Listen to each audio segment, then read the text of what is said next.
It's 1898, and you're taking part in excavations in Saqqara.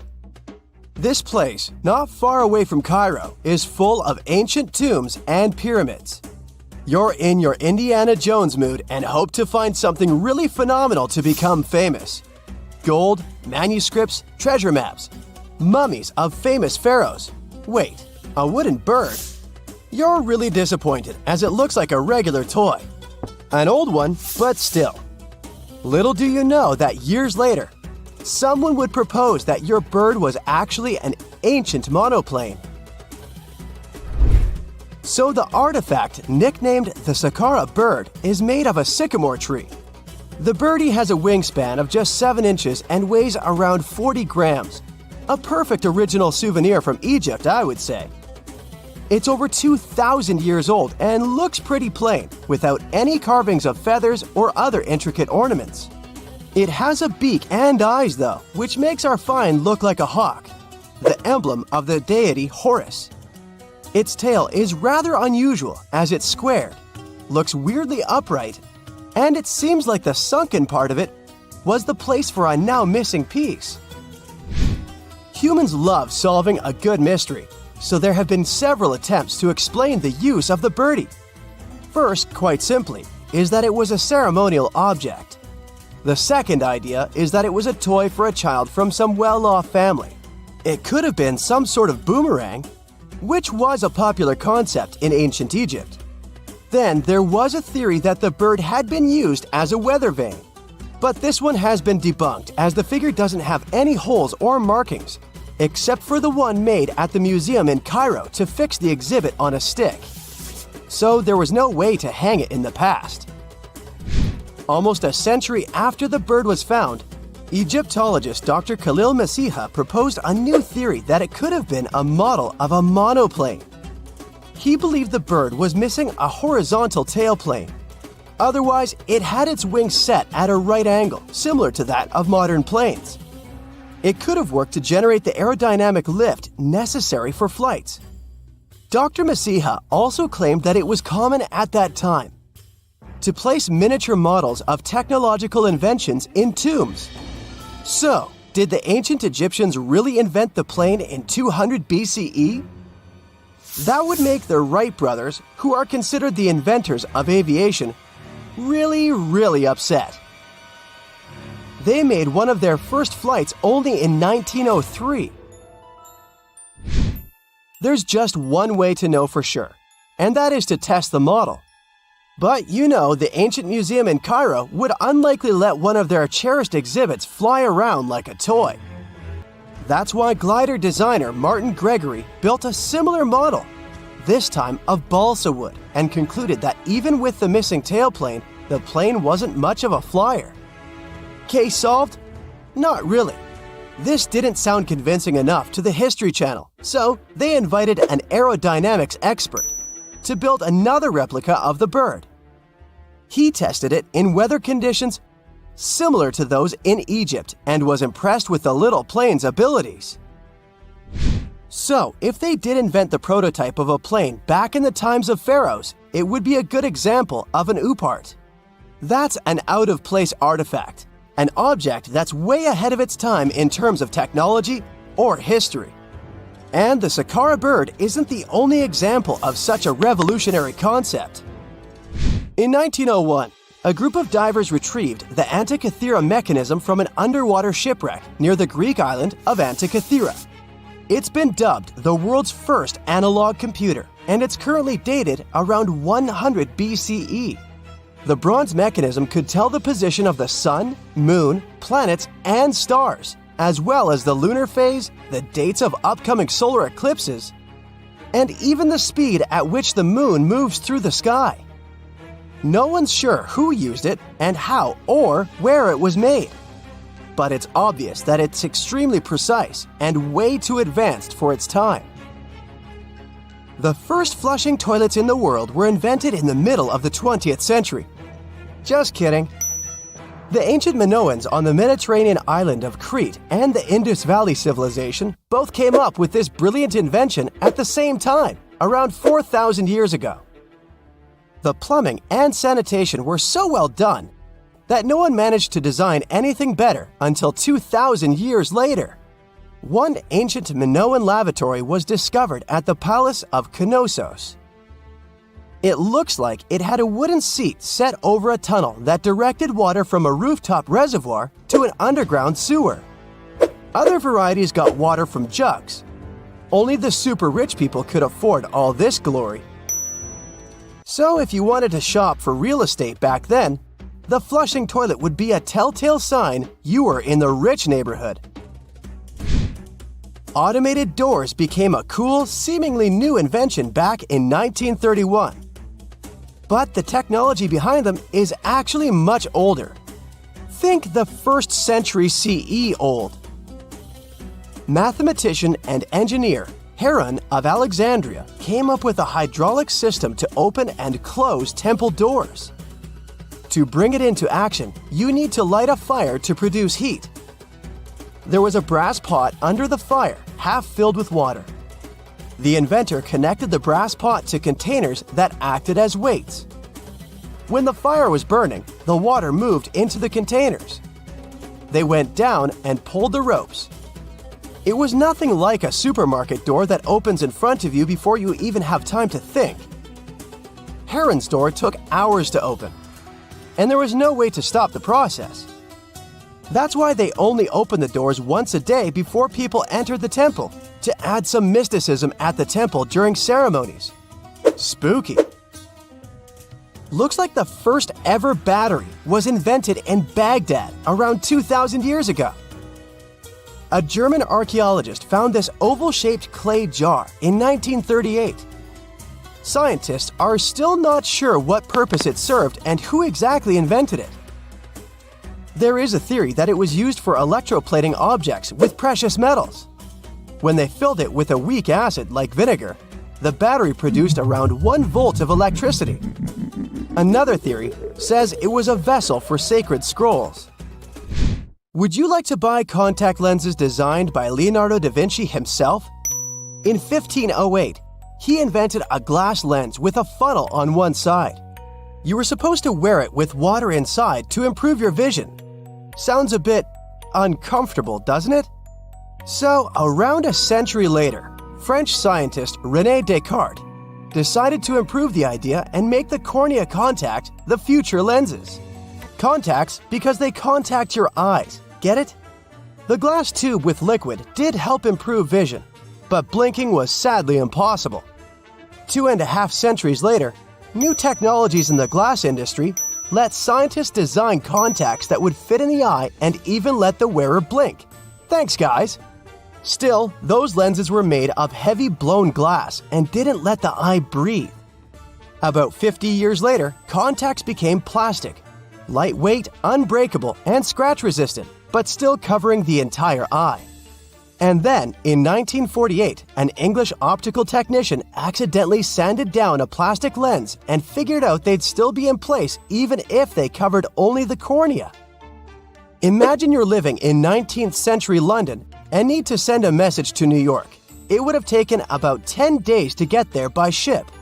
So when delivery time went from days to hours in 1858, it was a true sensation. The first message was sent by Queen Victoria herself. It was all made possible thanks to the transatlantic telegraph cable, running under the ocean. Sadly, the new cool invention only lasted a few weeks. It took years to bring it back to life.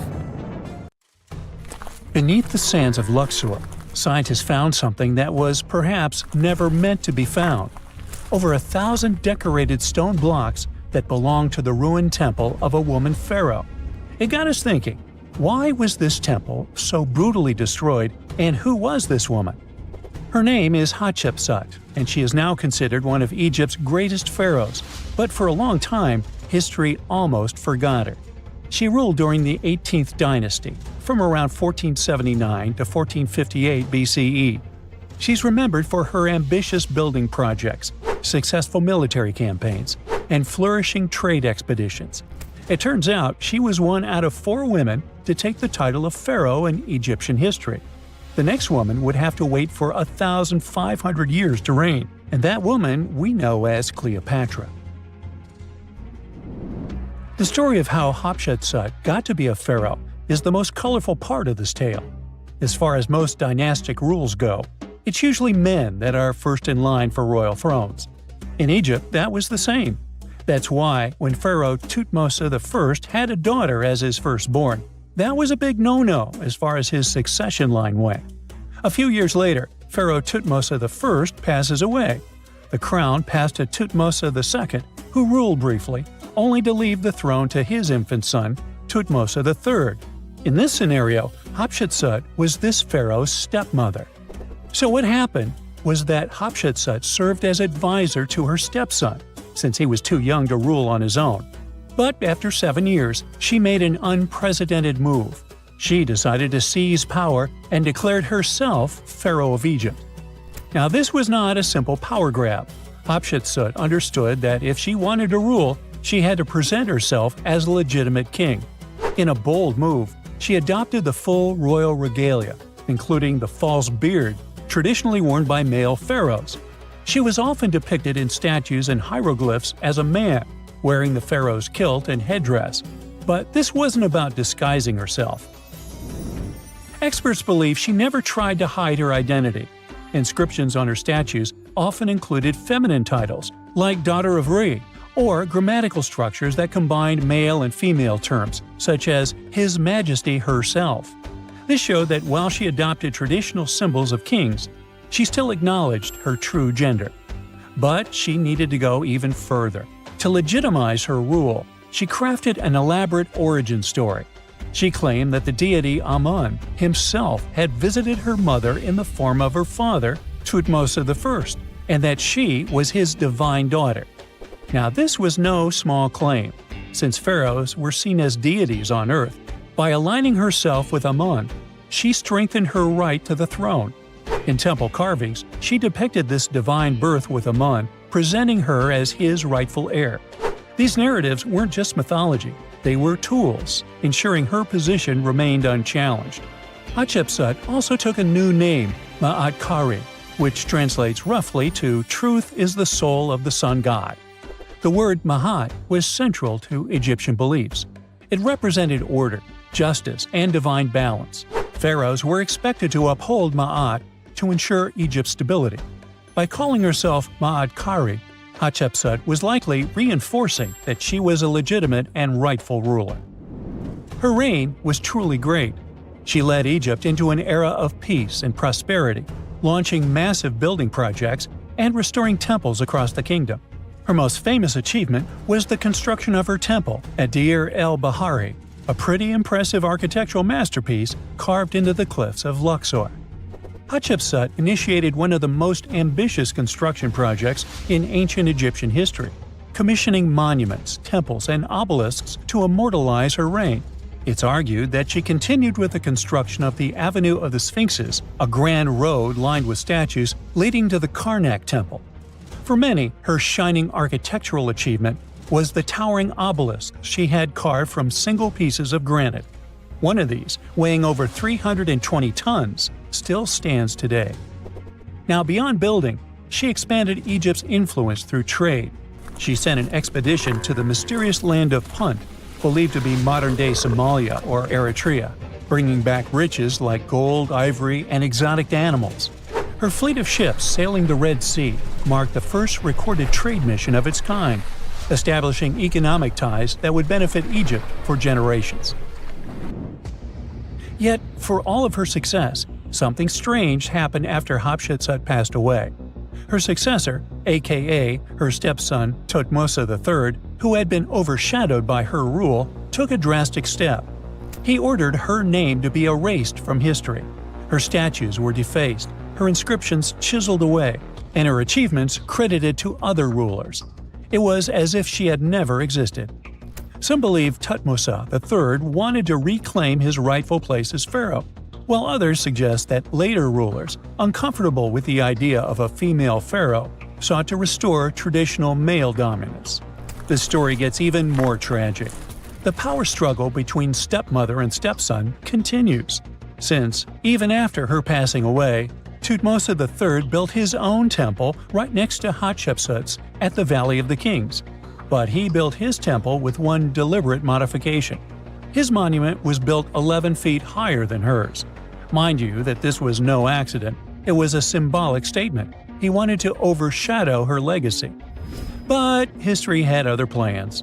Hatshepsut's legacy started to be rediscovered in the 19th century, and it was only through careful archaeological investigation that her reign was properly recognized. Today, Hatshepsut is remembered as one of Egypt's greatest pharaohs. Her reign, once erased, has been reconstructed through constant archaeological discoveries, proving that her power and influence could not be so easily forgotten. Her resting place had been hidden in plain sight, her body removed from its original chamber in an effort to erase her from history. This final piece of evidence cemented her legacy, proving that even attempts to erase a pharaoh could not really do it. Hatshepsut's grand temple, Djeser-Djeseru, was a stunning architectural feat, designed to immortalize her reign and solidify her divine connection to Amun. But after her death, her successor, Thutmose II, launched that calculated effort to erase her legacy, and parts of her temple were dismantled. Historians still debate why. Was it a dynastic power move, an attempt to restore traditional male rule, or a bid to strengthen Thutmose III's claim to the throne? Maybe he was just a jerk. Whatever the reason, the destruction wasn't immediate. It happened decades after her death, suggesting it might not have been a personal revenge, but a broader political strategy. Yet, despite these efforts, her temple endures, and so does her story, a defiant echo of Egypt's first great female pharaoh. Let's travel through space and time to another place. Dashur, Egypt, is known to be home to several resting places of people from ancient Egypt. In the year 2017, scientists uncovered a long-lost pyramid.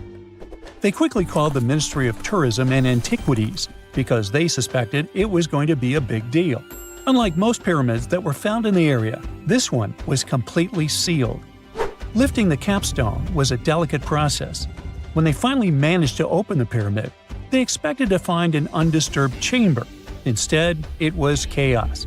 The place had been looted, and the personal items of the person that had passed away were scattered all over. But in the middle of the wreckage, they found a chest. Using the latest scanning technology, they managed to read the damaged hieroglyphs on its surface. What they found was unbelievable. The name inscribed there was as clear as day: Princess Hatshepsut. Ooh. The discovery made in 2017 also opened up a lot of questions. After further analysis, scientists discovered the remains belonged to another Hatshepsut. It belonged to a princess that lived during Egypt's 13th dynasty. The fact that her resting place had been looted before it was sealed made scientists wonder, were these ancient people trying to hide something about this public figure? And why is there almost no record about her in ancient Egyptian history? Ooh, stay tuned. What is a boat doing in the middle of a desert? You would expect to find a seagoing vessel closer to shore. This is the question archaeologists had been asking for decades. In 1988, there was a storm near one of the most important archaeological sites in ancient Egypt. A wooden structure emerged from the sand. It was hollowed out by termites. Scientists were determined to solve its mystery. In 2000, they began excavating the site near Abydos, Abydos. An American team of experts soon discovered a boat that was 70 feet long, and it wasn't alone. In total, there were 14 boats neatly resting next to each other. It was impossible to completely dig out the boats because of their poor condition. Luckily, the wood was preserved enough to get a sample. Analyses revealed that the boats were around 5,000 years old, the oldest fleet in human history to this date. The time of their construction predates the pyramids at Giza by half a millennium. Each ship of the fleet rested in a vault that matched its dimensions. The room was roughly a third of the size of a tennis court. It had mud brick walls that featured more than 120 drawings of boats. Ancient Egyptians incised them on whitewashed walls that were excellently preserved. Scientists have known about these mysterious chambers for well over a century. 1901, 1902. A British archaeologist, Arthur Weigel, stumbled upon a strange structure west of the River Nile. His team caught a glimpse of the interior walls. Sadly, a section of the roof collapsed, so they had to call off further exploration. Researchers abandoned the site, but its location remained on the maps. The boat's position first led scientists to think that they rested on a bank of the mighty Nile. But there was a problem with this theory. Today, the river flows almost 7 miles west of Abydos. Further studies of the surrounding terrain showed the Nile didn't change its course throughout history. Also, if the boats floated near a dock, they would be in unstable positions. The 14 vessels at Abydos were perfectly parallel to each other. There was only one conclusion possible. Someone had deliberately placed them like that. They must have gone through a lot of effort. Each boat had enough room for up to 30 rowers. These vessels could really float. They weren't models, but scholars still don't know if they actually sailed any body of water in ancient Egypt. This doesn't diminish the importance of the find. Previously, archaeologists found only small-scale models. In King Tut's tomb alone, there were 35 boat models. For a long time, these figurines were the only clues as to how ancient Egyptian vessels looked like. The boat's design confirms that they were the real deal. They are the earliest surviving examples of something called built boats. Ancient people constructed primitive vessels by hollowing out large tree trunks. The alternative was reed that was tied together to form a raft. The boats at Abydos had planks tied together. This was a major breakthrough in shipbuilding. During their lifetime, the boats must have seemed impressive. Timber was a valuable commodity at the time. There was no wood in the desert. Cedar had to be imported from Lebanon. The only person who could afford such luxury was the pharaoh. Studying the area around the ancient fleet provided more answers. Scientists discovered a mud brick structure where Egyptians worshipped the pharaoh.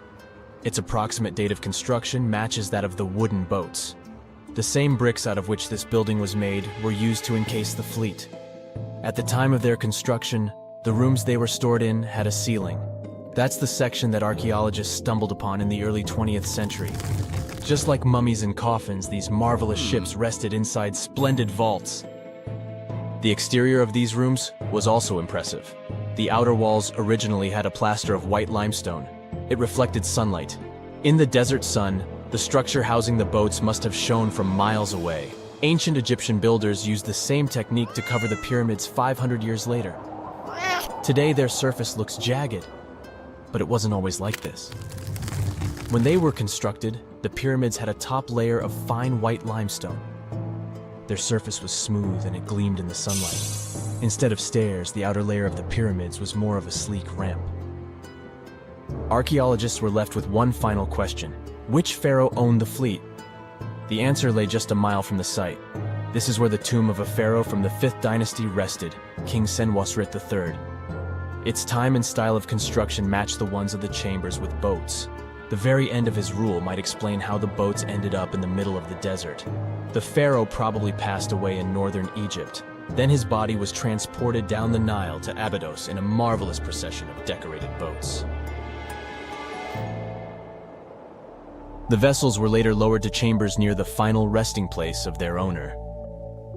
This had a symbolic meaning. In the ancient Egyptians' belief system, ships played a key role. Their supreme deity was Ra. He traveled through the sky during the day in the form of the sun. At nighttime, he sailed through the netherworld in a solar boat. The pharaoh identified himself with Ra. That's why he needed boats in the afterlife. That was the only way to regenerate himself. Just as the sun rises every day above the horizon. This belief existed for thousands of years. The more famous Pharaoh Khufu also had a ship. Scientists found it in 1954 next to his pyramid at Giza. It is some 4 centuries younger than the fleet at Abydos, but Khufu's ship was almost 2 times longer. The Great Pyramid of Giza and King Tut's tomb are some of the most famous archaeological finds in Egypt. But there are many more secrets hiding beneath the endless sands of the Sahara Desert. Recently, 2020, archaeologists found a lost city there. They have labeled it as the most important discovery since King Tut's tomb, 1922. The city of Aten is some 3,000 years old. Historians hope it will give them a unique insight into the everyday life of ancient Egyptians. The famous archaeologist and Egyptologist Zahi Hawass proclaimed the site a lost golden city. Aten sits some 300 miles south of Egypt's capital, Cairo. It is close to the famous Valley of the Kings. Archaeologists first found sections of mud brick walls that spread out in all directions. They discovered complete rooms with tools of everyday life inside. the research team unearthed a bakery, a residential neighborhood, and an administrative district. They all date back to the time when the Egyptian civilization was the wealthiest in its long history. They were also the first to make objects from iron. In 1911, scientists found a set of iron beads near a village in Lower Egypt, El Girza. These are the earliest known iron artifacts. The discovery is literally out of this world. Ancient people made them by beating into shape a piece of a meteorite. The 9 beads were once part of an ornate necklace. They are now blackened and corroded, which is perfectly normal for a piece of jewelry that is over 5,000 years old. They consist of an iron-nickel alloy. Researchers were impressed by the skill of ancient jewelers who processed the beads. Their craftsmanship is more impressive when you think that they didn't know the stellar origins of the material. The Great Pyramid of Giza also has a remarkable feature. An international research group investigated the electromagnetic response of the structure to radio waves. They found that the pyramid has the ability to concentrate electromagnetic energy inside it. This occurred inside its chambers as well as under the pyramid's base. It contains an underground, unfinished chamber. It seems that the electromagnetic response is connected with the properties of limestone, the Great Pyramid's main building material. The research results might have a practical application. The way solar cells and nanosensors function could be improved by this remarkable find.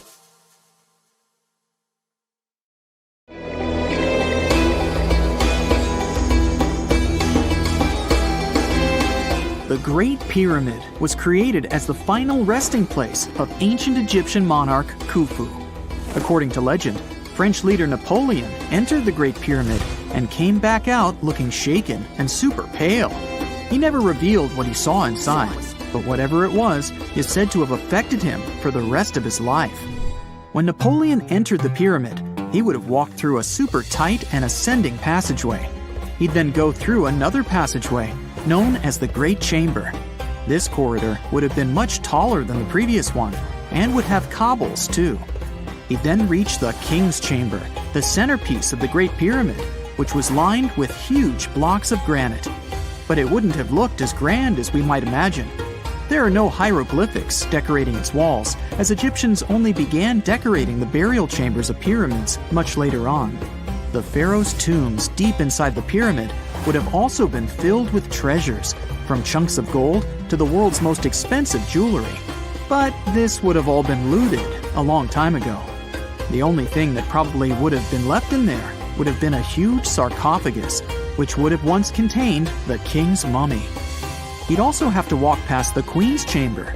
This room most likely didn't hold any queens though, as pyramids were usually only built for one person. There are mysterious tunnels leading from here. To this day, no one is really sure what they're there for. And that's not the only mysterious and creepy thing Napoleon may have encountered, as stories of pharaohs leaving ancient curses on pyramids go way back. Many pyramids had warnings written on the outside, telling of horrifying things that would happen to those who entered and disturbed the peace. We might not know what exactly Napoleon found in the Great Pyramid that scared him so much, but we know for sure what was found in Tutankhamun's tomb. Tutankhamun was an ancient Egyptian pharaoh who was only 8 or 9 years old when he took to the throne. He became a cultural phenomenon when his tomb was discovered almost completely intact in 1922. His pyramid sits in the Valley of Kings in Thebes, modern Luxor, which is in Egypt. Unlike the Great Pyramid, Tutankhamun's tomb was covered in beautiful wall decorations. The walls told the story of how he would travel to the afterlife through the underworld. Egyptians believed all people would have to take this journey, so they would fill their tombs with objects and paintings to help them get there. There'd also be spells painted on the walls. They believed this would help people pass over to the next realm. The journey would be pretty long, and for that reason, the ancient Egyptians would also fill the pyramids with food. Tutankhamun's pyramid was filled with 8 fruit baskets. They even found something called gingerbread fruit in there. The rooms were jam-packed with furniture, statues, clothes, and staffs, amongst a whole bunch of other things. You'd likely find a lot of clothes and expensive jewelry in the pyramids as well. The ancient Egyptians wanted their ancestors to travel in style to the afterlife. They put Tutankhamun in his final resting place with over 50 pieces of clothing. all of the highest quality. There were tunics, scarves, gloves, and headdresses, and a ton of jewelry. Bracelets, pendants, necklaces, rings, and scarabs for protection were all found inside. Each of them was made of gold or precious stones. There were also fans made of ostrich feathers to keep the old pharaoh cool in the hot Egyptian sun. But the temperature inside the pyramids never actually went above 68 degrees Fahrenheit. The ancient Egyptians developed a super cool air conditioning system that we don't fully understand even today. Tutankhamun's pyramid also contained 130 walking sticks made from ebony, ivory, silver, and gold to help him on his journey. There were 3 chariots hidden away in case he got tired of all the walking. They also put 11 boat paddles inside, but there was no sign of any boat. The pyramids would be littered with the pharaoh's favorite scents and perfumes. During the excavation of Tutankhamun's pyramid, it quickly became clear that it had been robbed during ancient times. There was damage to doors and traces of oils left in empty jars. It looks like someone raided the pyramid for gold and the scents, perfumes, and oils that had been left for King Tut. There was still a bit of perfume, which was made from coconut oil and frankincense, left in one bottle. It seems like Pharaoh Tutankhamun loved board games. There was an ivory traveling set of senet in his pyramid. Although we don't know for sure exactly how to play it, we have figured out it was sort of an ancient Egyptian version of backgammon. It looks like it was a 2-player game where the goal was to knock your opponent off the board. Not really sure who Tutankhamun's mummy was supposed to play with, though. The ancient Egyptians had some rituals that may seem pretty strange to us. For example, they used to shave their eyebrows off if they ever lost a cat.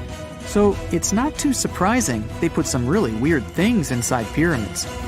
Archaeologists discovered a collection of mummified cats and scarab beetles in pyramids that date back more than 4,000 years.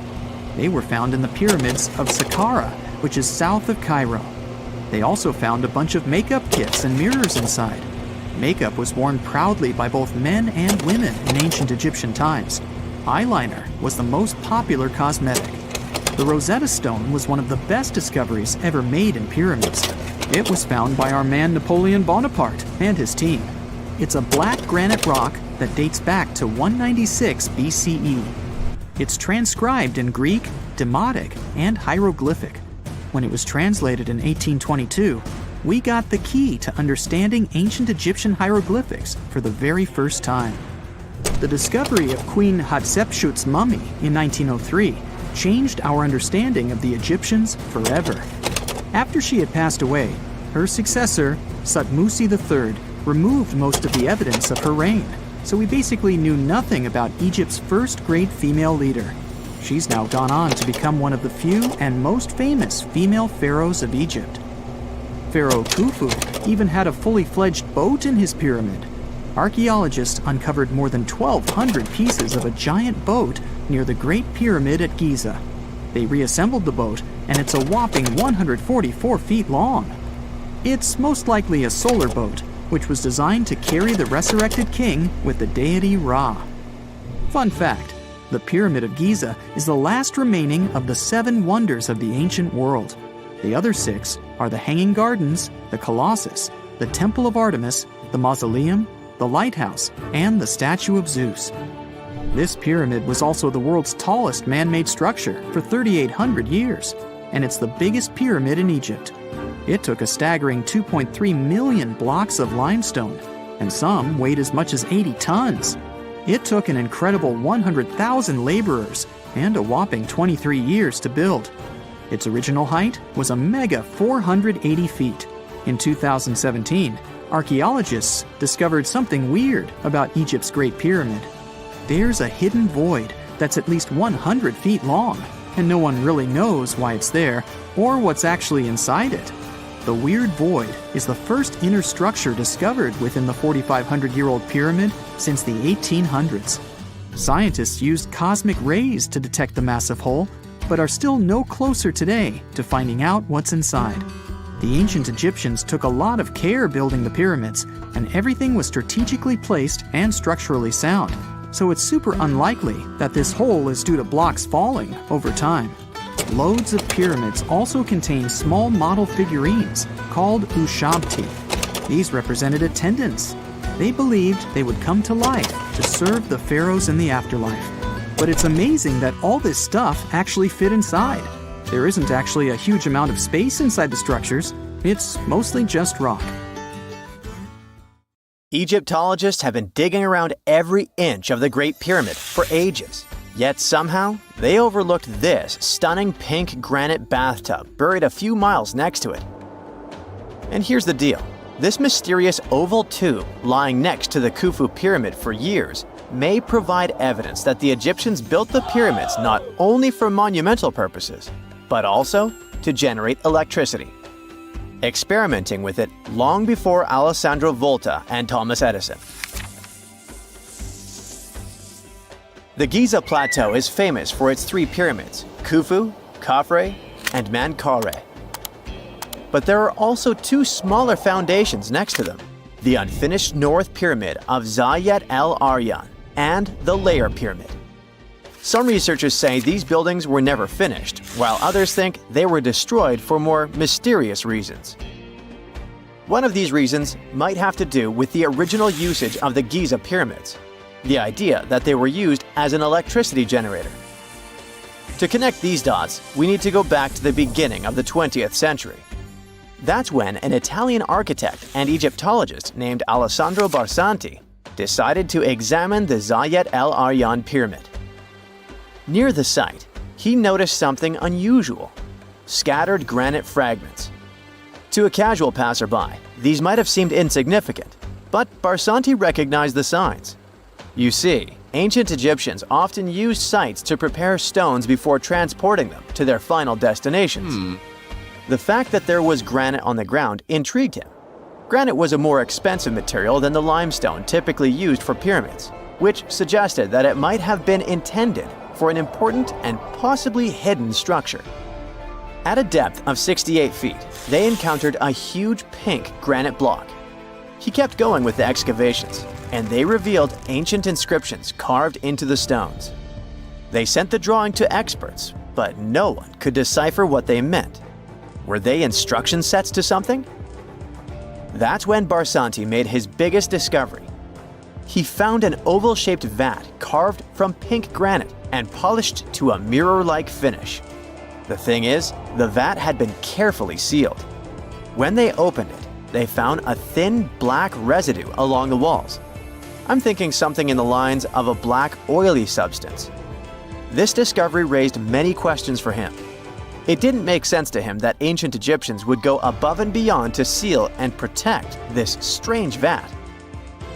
By 1911, Barsanti had to abandon his effort to figure out what was the deal with that mysterious pit. But his findings intrigued researchers all over the world, and they've got their own opinions about it. One of these modern theories suggests that the other pyramids could have been used as a part of a bigger whole. It suggests that the Khufu pyramid was actually used as a water pump designed to irrigate the desert area. Apparently, the pyramid's internal chambers would function as a hydraulic system. In the 1990s, an engineer took this theory seriously and studied the pyramid's subterranean chamber.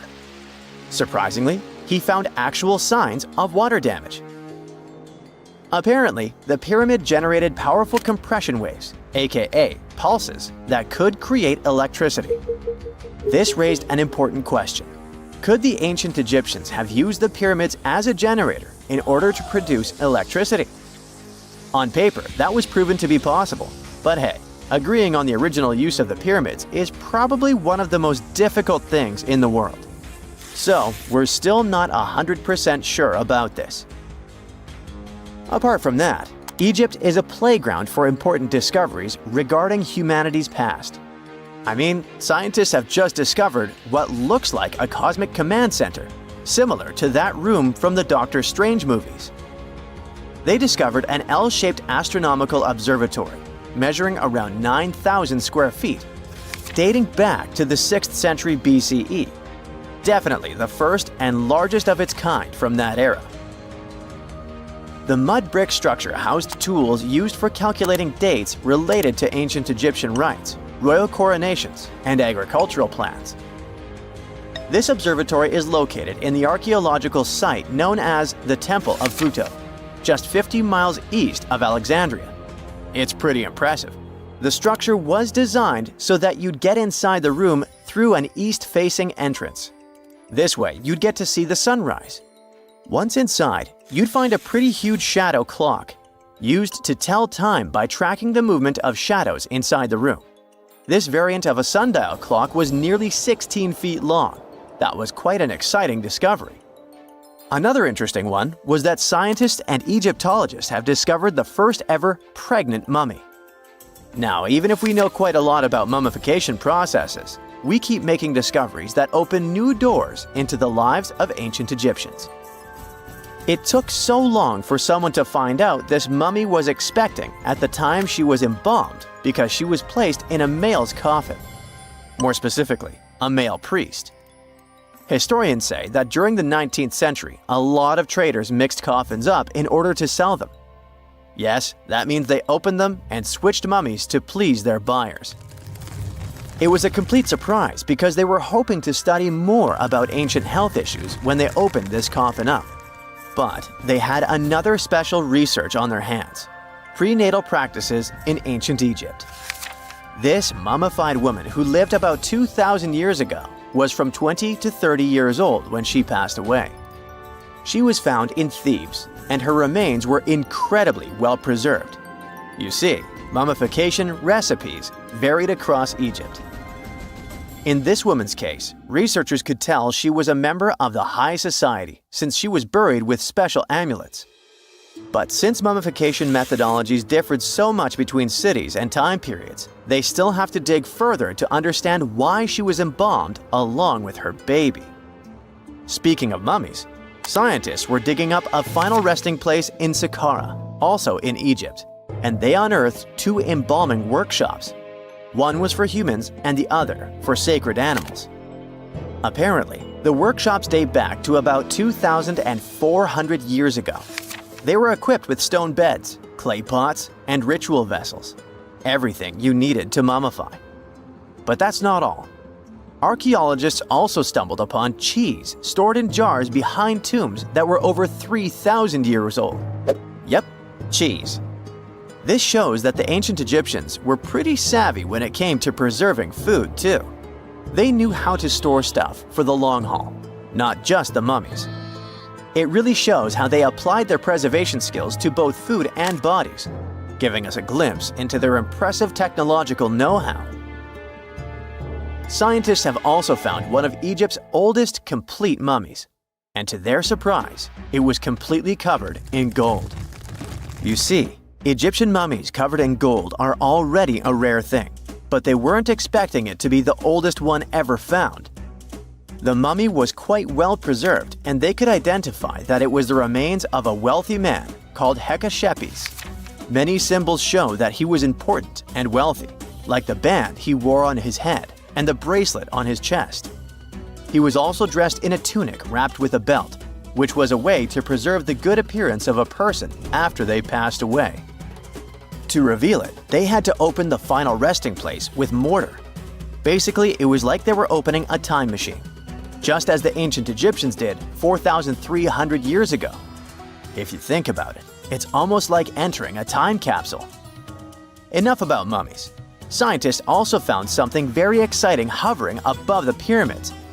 They had to use a fancy top-notch radar known as LARID, aka Low Altitude Long Range Ionospheric Radar, which can see these invisible waves far away into the sky. LARID helped them discover giant plasma bubbles floating in the air above the pyramids. These bubbles are called plasma bubbles, and they wreak havoc on modern technologies. I mean, they can disrupt GPS and phone signals for hundreds of kilometers in diameter from where they're located. These bubbles are massive, sometimes as big as cities, and they're caused by the sudden depletion of charged particles in the ionosphere. So, instead of spreading out evenly throughout the ionosphere, they stick together in this wave-like form. This was a pretty important discovery because it can help scientists understand how to prevent these waves from messing with our technology.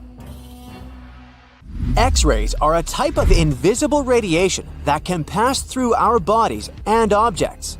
They're very important in the field of medicine because they allow doctors to see inside our bodies without having to perform surgery. Now, let's dive into how X-rays work. They're a kind of electromagnetic radiation, just like light or radio waves. However, they have much higher energy than light, which makes them able to go through objects that light cannot. Imagine you have a powerful flashlight. If you try to shine it through a wall, the light won't go through because the wall is too thick. But these rays have enough energy to go through walls and even our bodies. The discovery of X-rays happened by accident in the late 19th century. A scientist was experimenting with cathode rays, which are a type of radiation. He was working in his lab and noticed that a nearby fluorescent screen started to glow, even though it was not directly exposed to the cathode rays. He realized that something invisible was causing the fluorescence, and he named it X-ray, because X is the mathematical symbol for something unknown. He continued experimenting with such rays and discovered that they could pass through many objects, like flesh and bones, but not through denser materials like metal. He also found that X-rays could create images on photographic plates, just like a camera takes pictures. The way this works is quite fascinating. Imagine you're standing in front of a bright light and you hold your hand in front of your face. Your hand blocks the light and you can't see through it. But if you place a sheet of tissue paper in front of your hand, some light will pass through, and you'll be able to see the outline of your hand. X-rays work in a similar way. When a doctor wants to take an X-ray of a part of your body, they will ask you to stand or lie down next to a machine. This device has a special plate that can capture the image. Let's say the doctor wants to further examine your arm. They will place the X-ray plate on one side of your arm and the machine on the other side. Then, the machine will produce a controlled burst of X-rays that pass through your arm. Remember how we talked about the tissue paper allowing some light to pass through? Well, in this case, some of those X-rays will go through your arm, while others will be absorbed or blocked by the denser parts of your body, like bones. The plate captures the X-rays that pass through your arm, and it creates an image. This image shows the bones and other structures inside your body, allowing the doctor to see if there are any problems or injuries. Now, you might be wondering why X-rays can pass through some things but not others. It has to do with the density and composition of the objects. Denser materials like bones absorb more X-rays, so they appear white in the image. So when you look at the result, you'll see your bones as white shapes. Other tissues like muscles and organs are less dense and allow some of those rays to pass through, so they appear as gray shadows. What if I told you there's a whole new way you can peek inside objects, but without using X-rays? I'm not talking about magic powers. Take a comfortable seat while I explain what muography is. This fascinating scientific technique allows us to see inside objects and even beneath the Earth's surface using a special type of particle called a muon. These elementary particles are very similar to electrons, but they're much heavier. They are created high up in the Earth's atmosphere when cosmic rays, which are particles coming from space, collide with the air molecules. Now, muons are special because they can pierce through different materials. They can pass through rock, soil, and even buildings. Scientists realized this potential back in the 1950s when they were studying cosmic rays and noticed that some of the particles could pass through thick materials. The first muography experiments took place in the 60s. Specialists discovered that muons can be detected using special devices called muon detectors. These detectors are usually placed underground or in specially designed laboratories to shield them from other particles and background radiation. Now let's dive into how muography actually works. Imagine you have a large object, like a pyramid, a mountain, or even an ancient statue, and you want to see what's inside without damaging it. First, Detectors are positioned around the object or in the area you want to examine. These detectors are sensitive to muons and can track their paths. When such a particle passes through a detector, it leaves a trace, like footprints in the sand. By collecting data from multiple detectors, scientists can reconstruct the paths. Here's where things get really cool. The Earth's atmosphere acts like a natural filter for muons. It turns out that the more massive an object is, the more particles it will block. So, if you have a large, dense object like a mountain, fewer muons will pass through it compared to a smaller, less dense object, like an empty box. This difference in the number of particles that reach the detectors can give us clues about what's inside the objects. Scientists use computer algorithms and mathematical techniques to analyze the data and create images. These images represent the density distribution of the object being studied. It's like creating a map that shows where the densest areas are and where there's gaps inside the object. The concept of muography is similar to using shadows to understand the shape and size of an object. Imagine you're standing in front of a bright light and you place your hand between the light source and a wall. You'll see a shadow of your hand on the wall. Based on the shape and size of the shadow, you can get an idea of what your hand looks like, even though you can't see it directly. This technique has been used to study various objects and structures. For example, scientists have used it to explore the inside of volcanoes and pyramids, and even to investigate the structure of mountains and the Earth's crust. With the help of this amazing technique, scientists have now uncovered new information about the Great Pyramid of Giza. They discovered something that had eluded tomb raiders for centuries. They found a hidden chamber. And guess what they named it? The Big Void. Yeah, I know, not the most creative name. They even used 3 different muon detection techniques just to be super sure that it was indeed a big, mysterious void inside the grandest pyramid of them all. Once news got out about this mind-boggling discovery, Egyptian authorities couldn't resist the temptation to explore further. So, they brought in an endoscope camera to confirm the existence of this epic void. So, they inserted a camera through one of the openings underneath the entrance, and voila! It revealed a corridor. More so, the corridor had a chevron ceiling. I can't help but imagine the ancient Egyptians using it as a cool dance floor. Another team of scientists decided to take another shot at scanning this newfound void. According to them, the Great Pyramid of Giza is a pioneer in the pyramid game. It used a technique called chevron to cover internal structures and keep them from collapsing. Now, why did the ancient Egyptians build this corridor and the grand void it leads to? One theory suggests that the corridor was built to relieve pressure inside the pyramid. Another theory says that the void could be a result of the pyramid's construction process. It could have been an internal ramp used to move roof blocks into position, and then it was left there or filled loosely with rubble. According to other enthusiastic explorers, there might be another burial chamber waiting to be discovered. They believe that the pyramids were built with a dash of randomness in the construction process. As the builders worked their magic, they realized that some chambers wouldn't be able to handle the weight of a majestic sarcophagus. So they made adjustments on the fly, creating new plans as they went along. There are countless doors all over the world that haven't been opened for decades, and even centuries. The question is why? It seems that nowadays you can open any door you want. The truth is that some doors were sealed for a grave reason. And so far, nobody has found out what treasures and mysteries they hide. Here are 4 doors that keep their secrets all too well. The Taj Mahal. First up, we've got the Taj Mahal in India, one of the most romantic places in the world. Shah Jahan commissioned it in 1631 and dedicated it to his 3rd wife, who he loved like crazy. They were married for 19 years and had a whopping 14 kids together.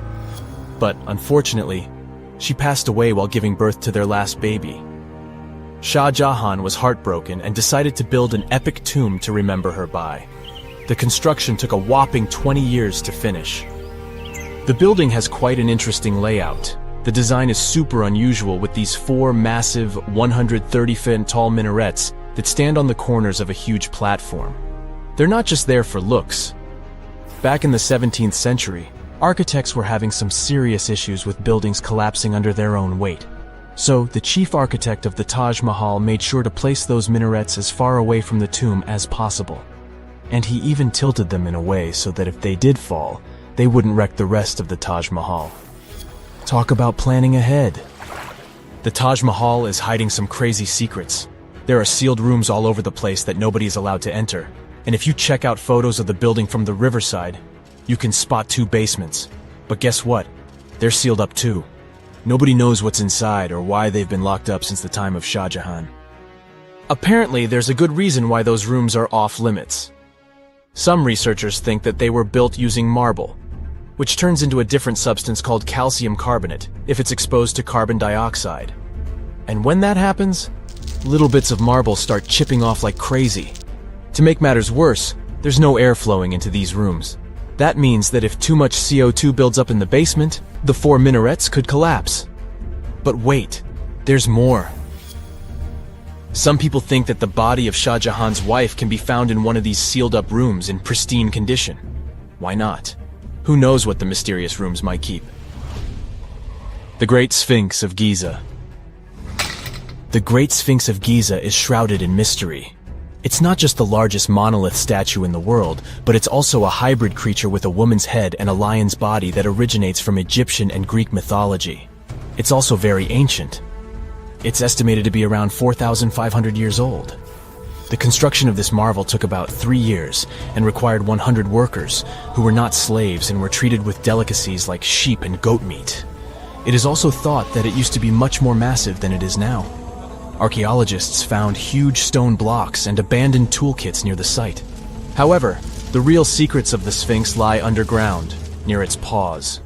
A group of scientists used a seismograph to detect 2 hidden chambers beneath the Sphinx's paws. Some people think that these rooms might be the legendary Hall of Records, which holds ancient scrolls revealing the secrets of the universe. I mean, that's way cooler than any library I've ever been to. Rumor has it that the Egyptians even had info on Atlantis stashed down there, which is like a super old version of a conspiracy theory. Unfortunately, we can't go on an adventure to check it out just yet. The chambers presumably have 2 entrances, but both remain sealed. The researchers haven't yet received the green light to check out their theory. Let's hope they won't keep us in suspense forever. Sri Padmanabhaswamy Temple. This temple is located in the beautiful state of Kerala in India. This temple is famous for more than just its breathtaking beauty. Underneath the temple there are 6 vaults, creatively named A, B, C, D, E, and F. The enormous iron doors to these chambers add to the mystery of what's behind them.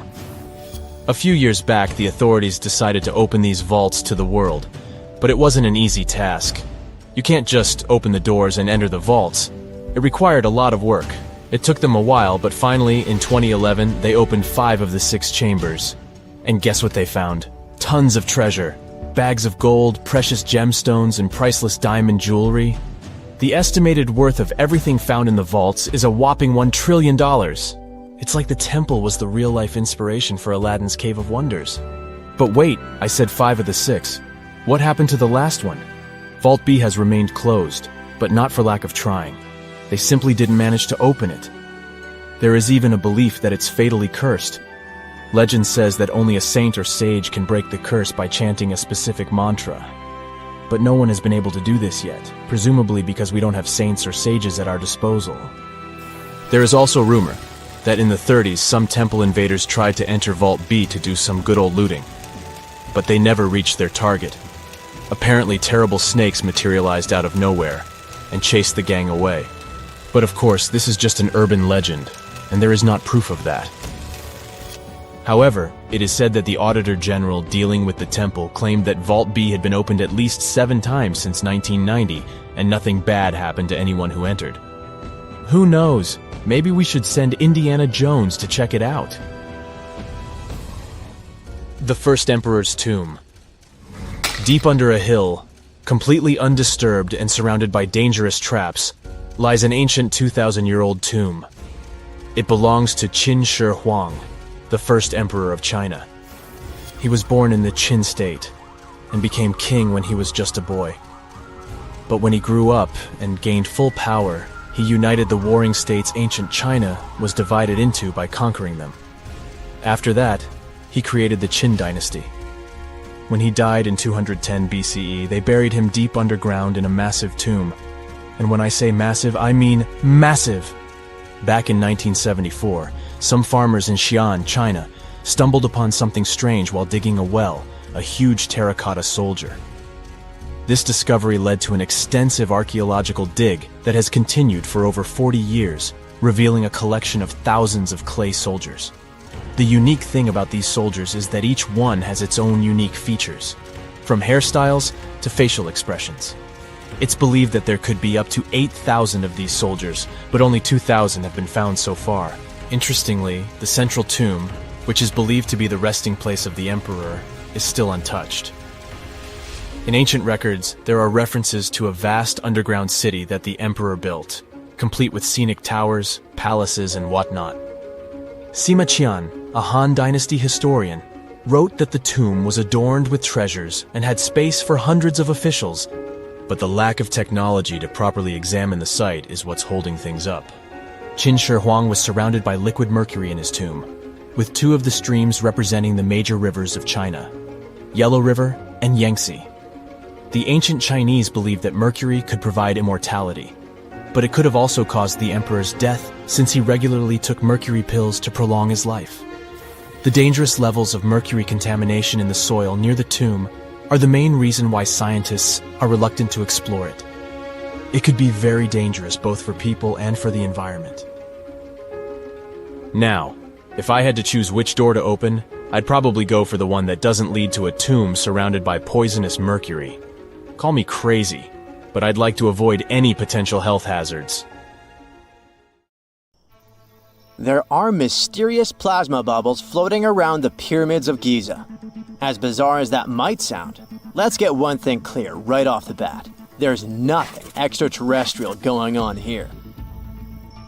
Plasma bubbles are those weather anomalies that form in a layer of Earth's atmosphere called the ionosphere. This is an invisible layer surrounding our planet that stretches roughly from 50 to 400 miles above Earth's surface, right at the edge of space. In this layer, the sun, being the giant hot power that it is, basically cooks gases, splitting them into electrically charged particles called plasma. Here's where it gets interesting. At night, especially near the equator, these charged particles get disturbed, and when a bunch of them suddenly vanish at the same time, it forms what we call a plasma bubble. Imagine it like a big empty pocket where the plasma is missing or its quantity is lowered. But it's only considered a plasma bubble if this phenomenon occurs on a large scale, typically around 62 miles in size. If you're already packing your suitcase for Egypt and have put binoculars to look at the tips of the pyramids, I'm sorry to say that we can't see these plasma bubbles with the unaided eye. It's all happening way above our heads, completely invisible to us. Scientists need to use special equipment, like the Latitude Long Range Ionosphere Radar, or LARID, to detect these bubbles. This advanced technology helps researchers track and observe the movement and formation of plasma bubbles in real time. This formation, by the way, can be triggered by solar storms. That brings us to November 2023, when an impressive solar storm occurred. On a scale from 1 to 5, this one was classified as a G3, which is considered a strong event. Solar storms occur when sunspots are basically cooler, darker areas on the sun's surface, release bursts of energy into space. These flares triggered several geomagnetic storms on Earth. While this might sound like doomsday stuff, it didn't disrupt our daily lives too much. In fact, it was great news for skywatchers, since the solar storm created stunning auroras, with the northern lights visible as far south as Greece and Turkey. But this particular storm in 2023 also had another interesting consequence. It caused the largest plasma bubble ever recorded by the Chinese radar. This phenomenon was so massive that it covered regions as far apart as the Egyptian pyramids and the Midway Islands in the Pacific Ocean. Now that's a huge distance, and it is a big deal for science. And that's because plasma bubbles are a growing threat to modern technology. Experts say they can disrupt satellite communications and GPS systems. So if you're using Google Maps or Waze and suddenly it can't figure out where you are, a plasma bubble might be to blame. Great. We now know what's going on with those bubbles, detected above the pyramids of Giza. But things get even weirder inside this ancient construction. Apparently, the Great Pyramid of Giza has the ability to concentrate electromagnetic energy within its interior. A couple of years ago, a group of researchers decided to see what would happen if they took this ancient architecture and hit it with radio waves. I mean, waves that are similar to the kind your phone uses, but on a much larger scale, up to 1,900 feet long.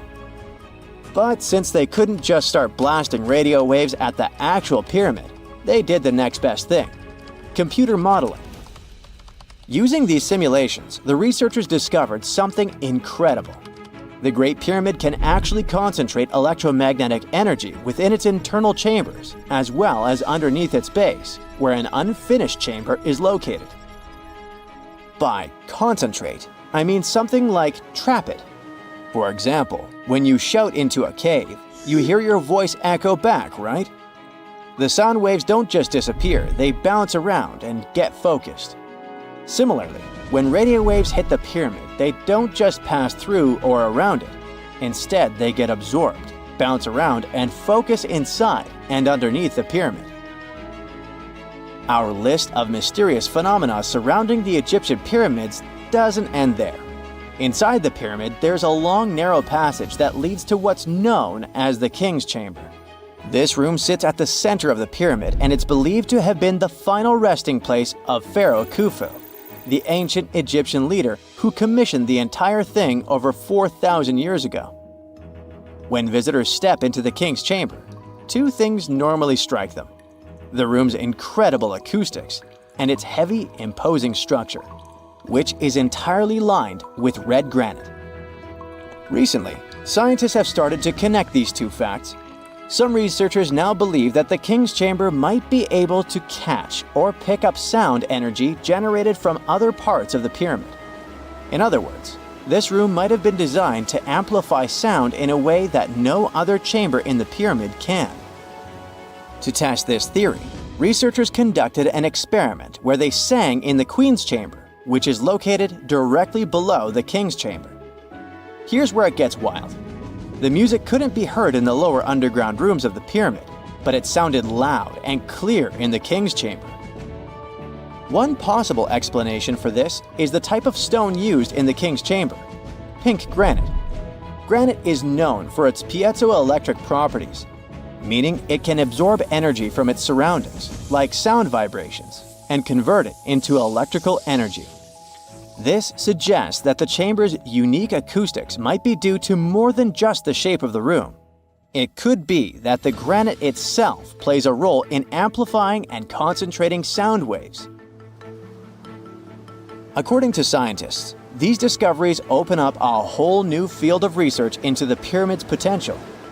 Could the ancient pyramids have somehow harnessed the energy created by sound waves, or even Earth's natural vibrations? It might sound far-fetched, but considering the granite's piezoelectric properties are well documented in modern science, it's not entirely impossible. Who knows? Maybe we've only just scratched the surface of what the pyramids were truly capable of. Speaking of just scratching the surface, there's even more to think about, like how the pyramids ended up in such a perfect location. It seems the builders lined up the Great Pyramid with the cardinal points, meaning its sides are almost perfectly aligned with the four main directions: north, south, east, and west. There are many theories about how they did it, but one study suggests that Egyptians might have used the fall equinox to achieve this perfect alignment. During the equinox, the sun rises and sets directly in the east and west. It probably made it easier for builders to use the sun's position as a guide. By watching the sun during this time, they could make sure the pyramids were positioned just right.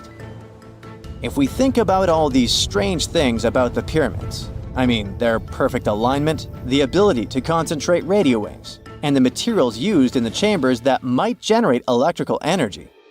Could the real purpose of the pyramids actually be much more complex than just being tombs?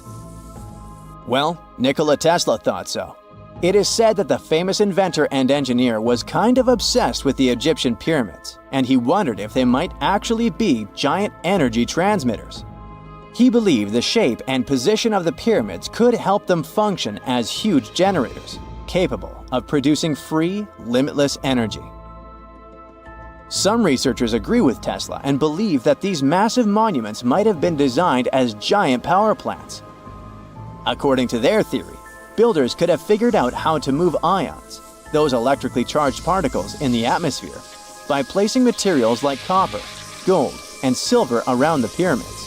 So, it's definitely possible that the ancient Egyptians created a sustainable, renewable power source.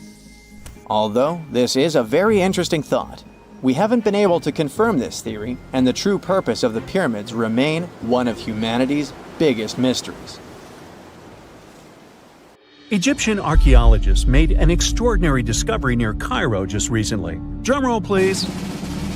The most ancient and most complete mummy yet discovered in the country. Yes, they were keeping it under wraps. The 4,300-year-old mummy was found in a group of tombs close to the Step Pyramid of Djoser, dating back to the Egyptian Old Kingdom. It was covered in layers of gold. The team also found several other tombs, including one belonging to an ancient Egyptian official and another belonging to a secret keeper who had the power to perform special ceremonies. Another interesting tomb was that of a writer, which featured the largest statues ever found in the area. This vast burial site is also home to more than a dozen pyramids and resting grounds. Probably one of the most famous mummies in the world is that of Hatshepsut. She ruled Egypt like a boss for around 20 years, building all sorts of impressive buildings and creating new trade routes. But when archaeologist Howard Carter found her tomb in the Valley of the Kings, her sarcophagus was empty. However, Carter did find 2 coffins in another tomb, one of which belonged to Hatshepsut's wet nurse and the other to an unknown woman. In 2006, a team of specialists decided to investigate whether that mysterious lady was the queen herself. They found a molar tooth in a wooden box with Hatshepsut's name on it, and when they compared it to a gap in the mummy's mouth, it was a perfect match. Ramses II was a pretty impressive ruler, but it was his mummy that eventually made history. Now, we don't hear too much about his daddy.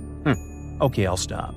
Ramses is considered to be the most powerful pharaoh in all of Egypt, as he reigned for a whopping 6 decades.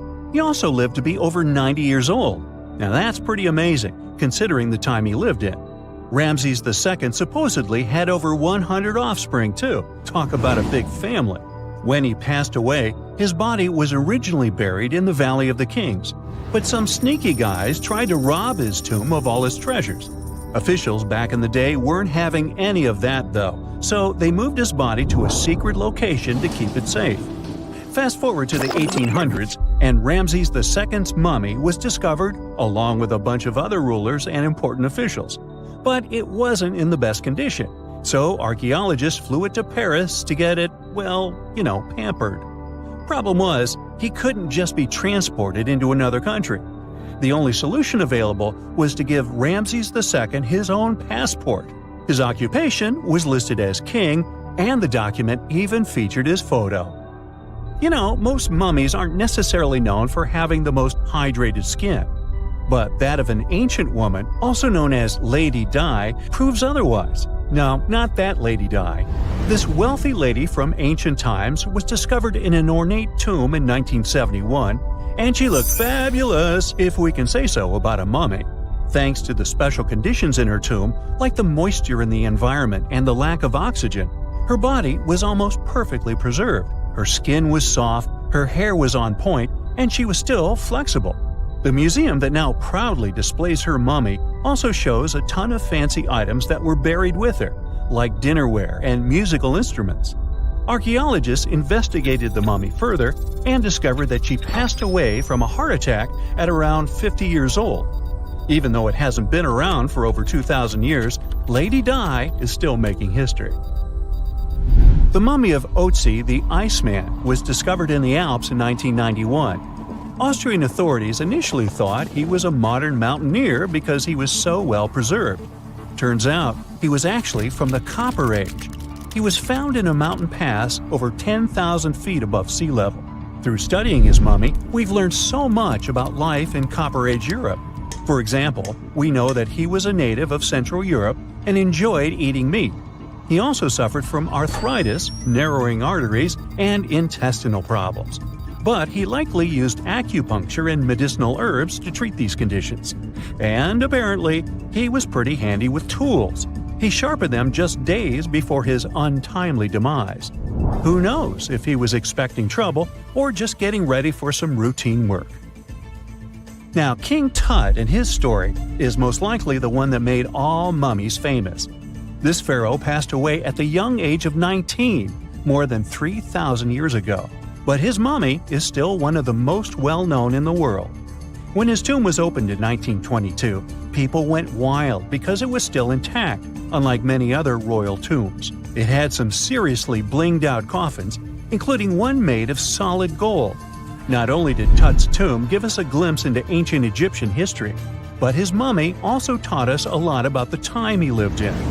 DNA analysis helped identify his parents and revealed that the pharaoh had a rare bone disorder that might have made walking a bit tough. Now, Ginger is most likely one of the coolest mummies you'll ever hear about. He's like a time traveler from 5,000 years ago who's still looking fly with his golden hair and perfectly preserved nails. Ginger was discovered in Egypt and is believed to be the earliest known mummified body. Before people even knew about mummification, they used to place bodies in shallow graves in the hot, dry sand. And since the sand absorbed all the water, bacteria couldn't reproduce and the body was preserved naturally. Now, scientists are not sure if Ginger's preservation was intentional or not, but since he was buried with some pottery vessels, it's likely that whoever buried him knew some serious preservation techniques. If you want to meet Ginger in person, he's currently chilling at the British Museum. One Dutch art collector bought a statue from Asia and ended up finding a weird discovery. The statue contained a mummy hidden inside. Unfortunately, the body was too fragile to move, so they had to leave it there. The coolest part is that this mummy is over 1,000 years old and was on display for 200 years before being encased in the statue. When scientists did a CT scan, they found out that the mummy was filled with paper scraps covered in writings. Experts think he might have done this thing called self-mummification, which is a pretty intense process involving a special diet and tea that makes your body less prone to bacteria. Only a few people could handle this ritual, and those who managed to do that were seriously respected. No other Egyptian queen has baffled scientists and historians like the stunning Nefertiti. Based on her statues, she was known for her slender neck, wide eyes, and high cheekbones. Her name translates to "the beautiful woman has come."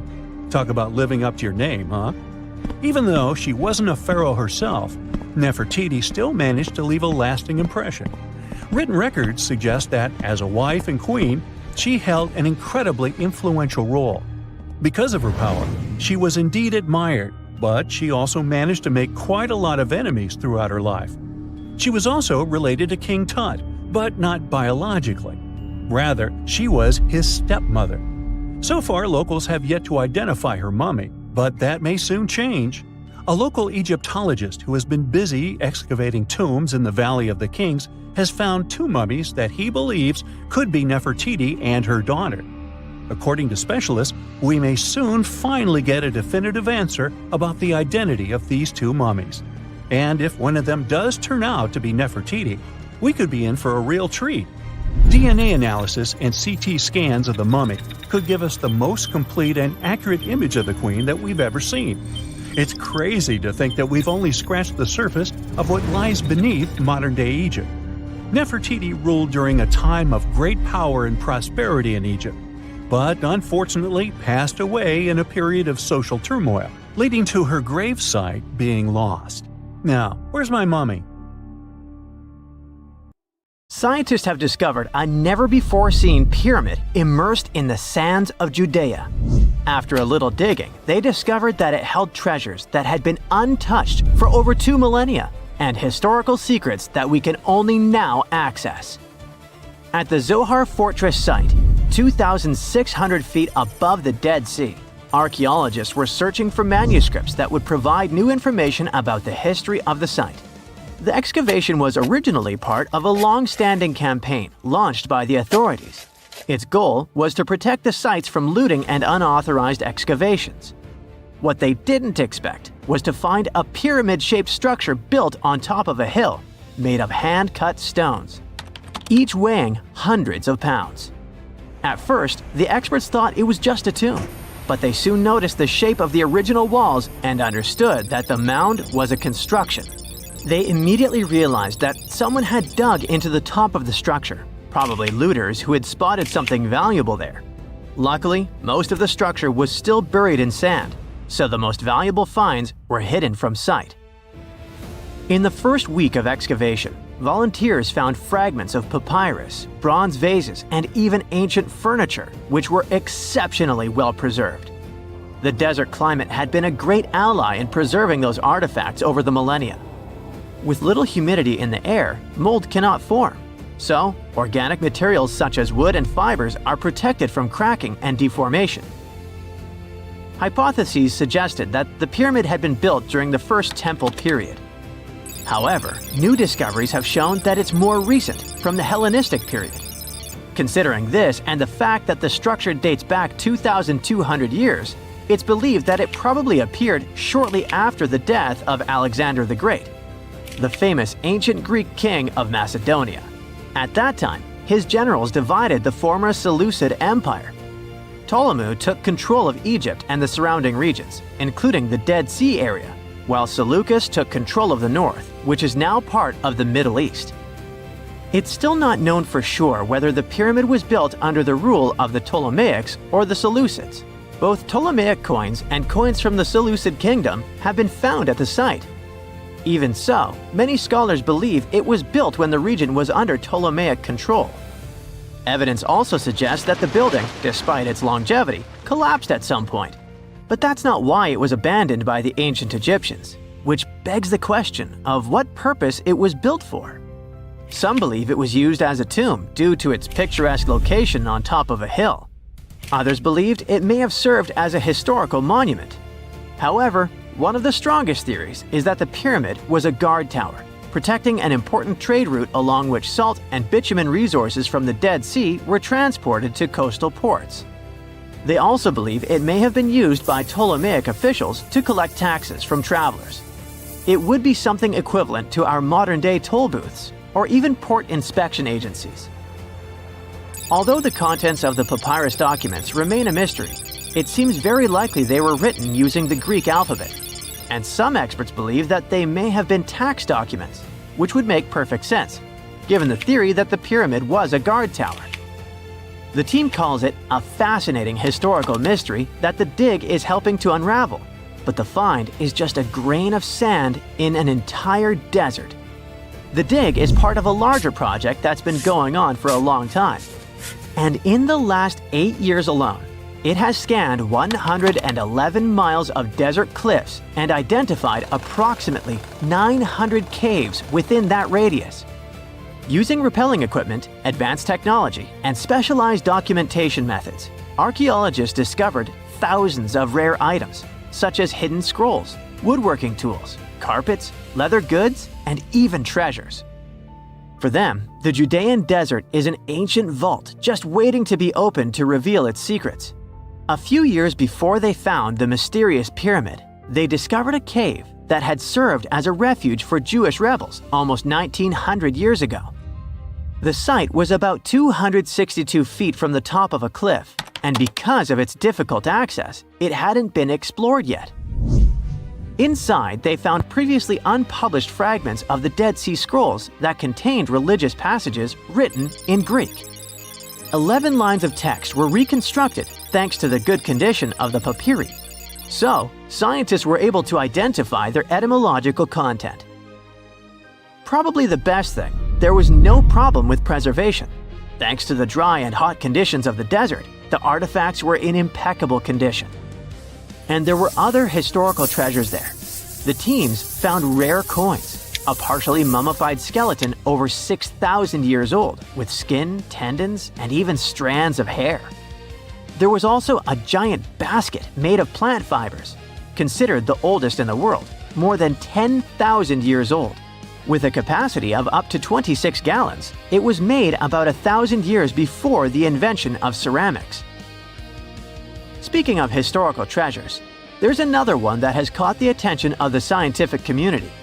A small piece of fabric that is around 3,800 years old. But it's more than just simple fabric.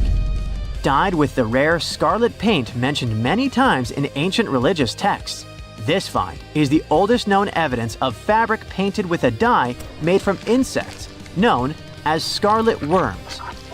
This is where the intense red hue comes from.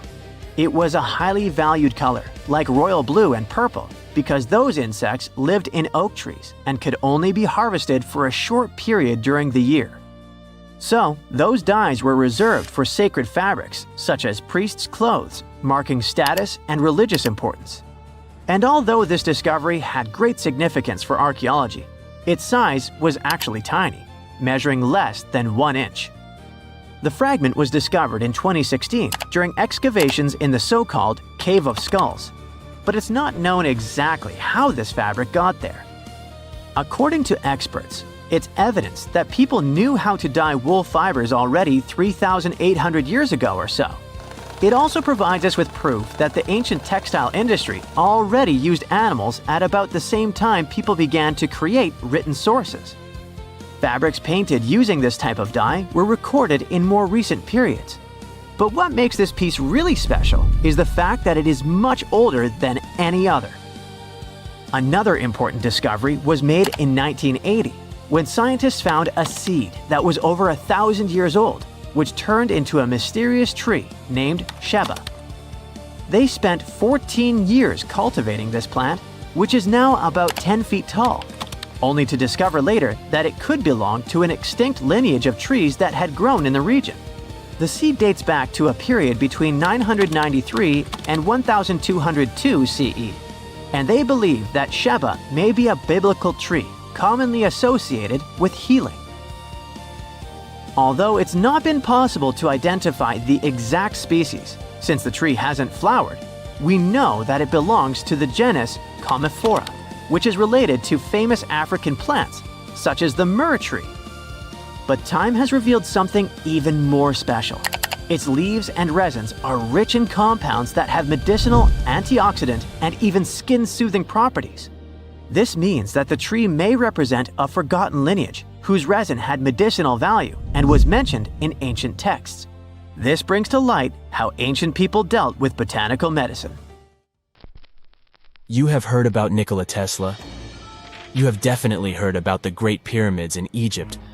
But what if I told you that Tesla may have probably uncovered the ancient mysteries surrounding the pyramids? Wait, what? Is this a crossover episode? Nope. It's highly probable that the secrets of the pyramids are hidden in plain sight. But first, let's recap what we know about the pyramids. What's so mysterious about them? I mean, they are just old quirky buildings, aren't they? One of the biggest questions is how they were built. Some people think that the pyramids were created by people using only their hands and muscles. But others think that there might have been some kind of crazy energy source that we don't know about yet. Like, what if aliens helped out or something? Just kidding. But this idea of some unknown energy source being used to build the pyramids has been around for ages. Even in old texts, like the pyramid texts, it talks about how the gods gave us something to build a great power. So maybe there was something really powerful and mysterious going on back then? Who knows? Back in the early 1900s, he got obsessed with the Great Pyramids of Egypt. He read numerous books about these ancient structures and was blown away by how much energy they seemed to have. At that time, not many people knew much about electricity, and Tesla started to wonder if there was some kind of advanced tech hidden in the pyramids. He had an idea that the power of the pyramids had to do with electromagnetism, and he put a lot of time and effort into trying to figure out the mystery. Tesla had some pretty unusual theories about the Great Pyramids. He thought that they could actually store and move electricity, which could then be used to power up the areas around them. He also had this theory that the pyramids were built using some kind of crystal energy. He believed that the chambers inside the pyramids could have these super powerful crystals that could control the electromagnetic fields. But that's not all. Tesla also had this idea that the materials used to make the pyramids had properties that allowed them to trap energy from the sun and the moon. And not just a little bit of energy. He thought that the pyramid could actually create this massive energy field that could light up whole cities or even brighten up dark places. He thought that the pyramids could be used as giant power plants to generate electricity and run machines. Tesla even believed that the pyramids were somehow linked to cosmic energy, which could be used for spiritual enlightenment and healing. How very new age of him. Anyway, Tesla wasn't just pulling these ideas out of thin air. He was seriously into studying everything he could about the pyramids, from ancient artifacts and texts to hieroglyphs and drawings. And he came up with this idea that the pyramids were designed to be energy amplifiers, and some kind of unknown energy source was used during their construction. Some people thought Tesla was eccentric for coming up with these theories, but his ideas have actually had a huge impact on the way we think about the pyramids today. Researchers and scholars have been digging into his theories for years and using them to uncover some of the biggest mysteries surrounding these ancient structures. For example, recently scientists have used theoretical physics to investigate how the Great Pyramid of Egypt would react to certain radio waves. They found out that if the radio waves were a certain length, the pyramid could concentrate the energy inside its rooms and focus it under its base. The scientists did lots of calculations to figure this out. They first thought about what radio wavelengths would work best. Then they made a model of how the pyramid would react to the waves. They figured out how much of the energy from the waves would get absorbed or spread out. Lastly, they checked how the energy would move around inside the pyramid when the waves hit it. To help explain all of this, the scientists used something called multipole analysis. This is when you take a complicated object and break it down into simpler parts. Then you can see how each part interacts with the energy that's coming in. It's like taking apart a puzzle to see how each piece fits together. The researchers are interested in how all of this can be used in the future. They want to make really tiny particles that can do the same thing as the pyramid, but with light. By changing the size, shape, and the material of these particles, they can control how the light moves around them. This can be really useful for things like making tiny sensors or super efficient solar cells. The scientists had to make some guesses when they were doing their research. They assumed that there weren't any hidden spaces inside the pyramid, and that the material used to build it was all the same. But even with these guesses, they still made some pretty impressive discoveries. But the pyramid study is not the only proof that Tesla was ahead of his time. There are more Tesla's projects that seemed unrealistic at the time, but that scientists and enthusiasts reevaluate and try to implement today. Let's talk about Tesla's most ambitious project, the Wardenclyffe Transmission Tower. Back in 1900, Tesla was already a big shot when it came to electrical engineering in America. People were blown away by his amazing inventions and the fact that he managed to outdo Thomas Edison in the battle of currents. However, Tesla wasn't content to rest on his laurels.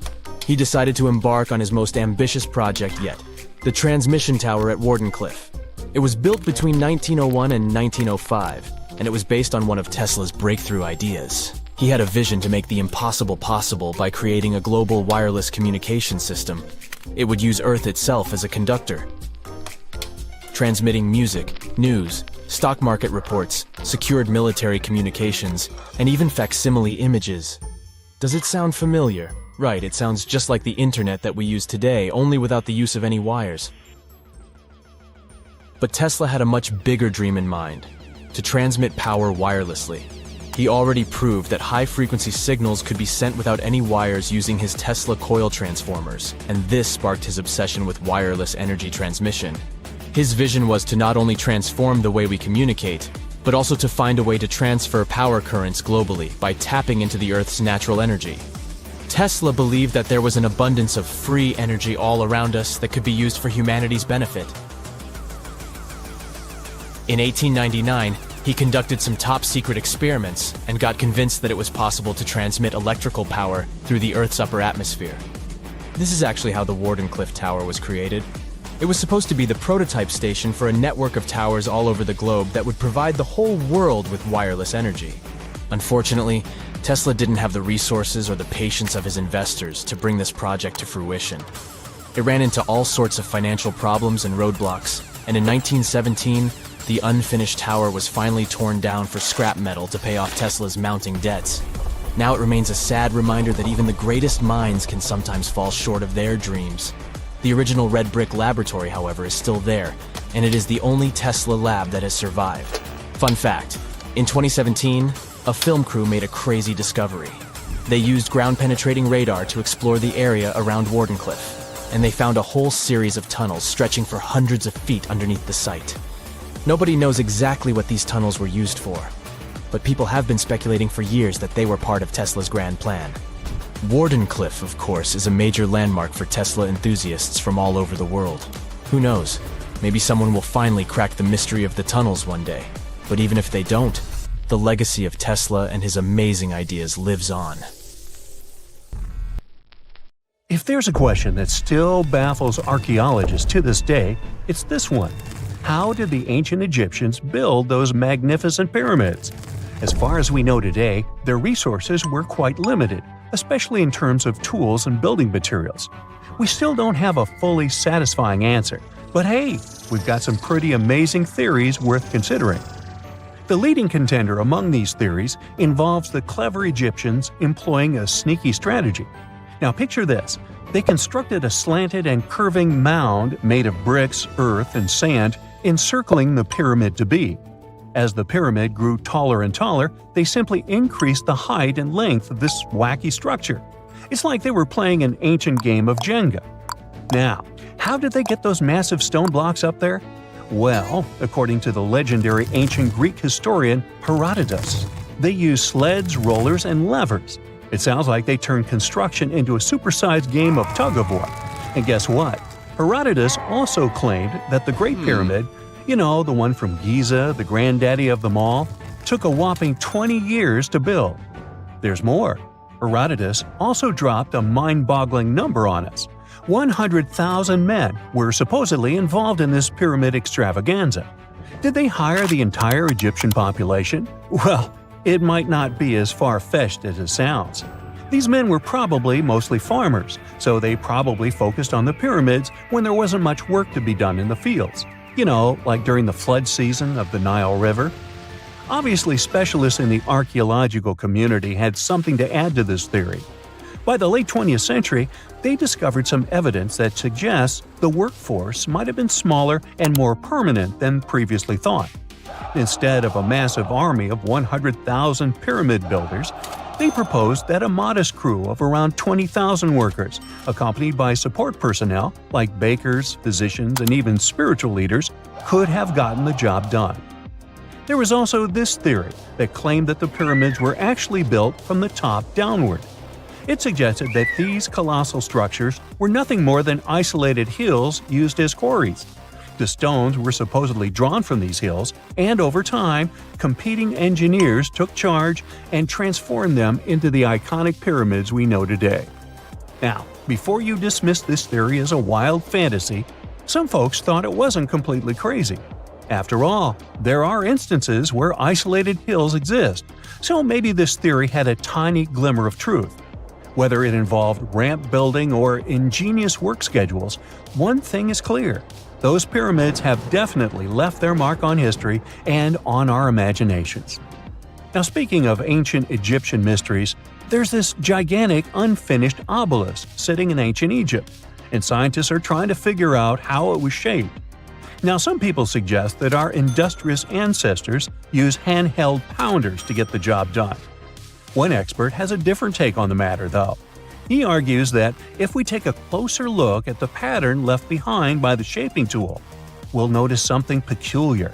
The walls of the trenches surrounding the obelisk display a neat and even pattern, which is pretty unlikely if they were pounded away by mere mortal hands. According to this expert, those horizontal striations are usually the result of a tool that takes breaks while removing material, leaving its mark on the surface. But wait, there's more. Imagine the tool being rocked back and forth against the trench walls, clearing away the waste to keep the trench from narrowing. Well, in that case, the tool might have left some funky horizontal striations where it was pressed against the sidewall. This sounds like some fancy technology at play, don't you think? And guess what?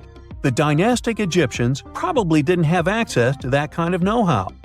Another famous Egyptologist from way back also uncovered a bunch of core drills during his adventures.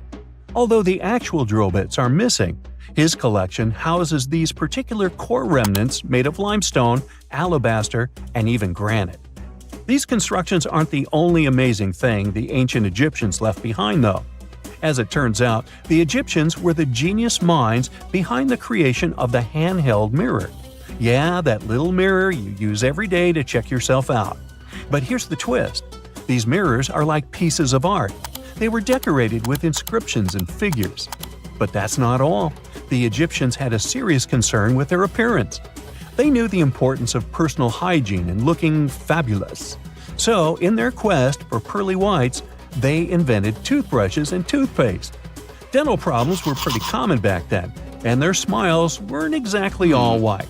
Dentistry wasn't their strongest suit, you see. Maybe their minds were distracted by all that pyramid building. So that doesn't mean those ancient toothpaste recipes weren't amazing. One delightful concoction included rock salt, mint, dried iris petals, and pepper. Some brave dentists in the 21st century tried it out, and it worked pretty well. Ground-up ash was also used in another recipe to create a tooth cleansing paste. Mint was missing, so that didn't do much for their breath. That's when the genius Egyptians came up with the world's first breath mints. They made tablets from heated spices like cinnamon, and they mixed it with honey. Now, let's shift gears to home decor, Egyptian style. They surely took ornamentation to the next level. While the concept of decorating furniture started in Mesopotamia, the Egyptians cranked it up a notch. They went all out with different colors of ink and even developed various weights of paper. Oh, and let's not forget about those cute little area rugs we all have in our homes today. Guess who came up with the idea? Yep, the Egyptians. They used the versatile papyrus plant to make those cozy rugs. And speaking of trends, the Egyptians loved their knickknacks. They had an assortment of small figurines in the shapes of cats, dogs, and people. These statues were made from various materials, like simple sun-dried mud to the ultimate bling of gold. It all depended on how loaded you were. The Egyptians were also all about farming, and they knew that clean water was crucial for their crops and animals. That's why they came up with some nifty inventions and techniques to make sure their land was fertile and their plants were happy. First off, they had the genius idea of using ox-drawn plows. They had two types of plows, heavy and light. The heavy plow would strut its stuff, cutting deep furrows in the soil, while the lighter plow followed behind, fluffing up the earth. But they didn't stop there.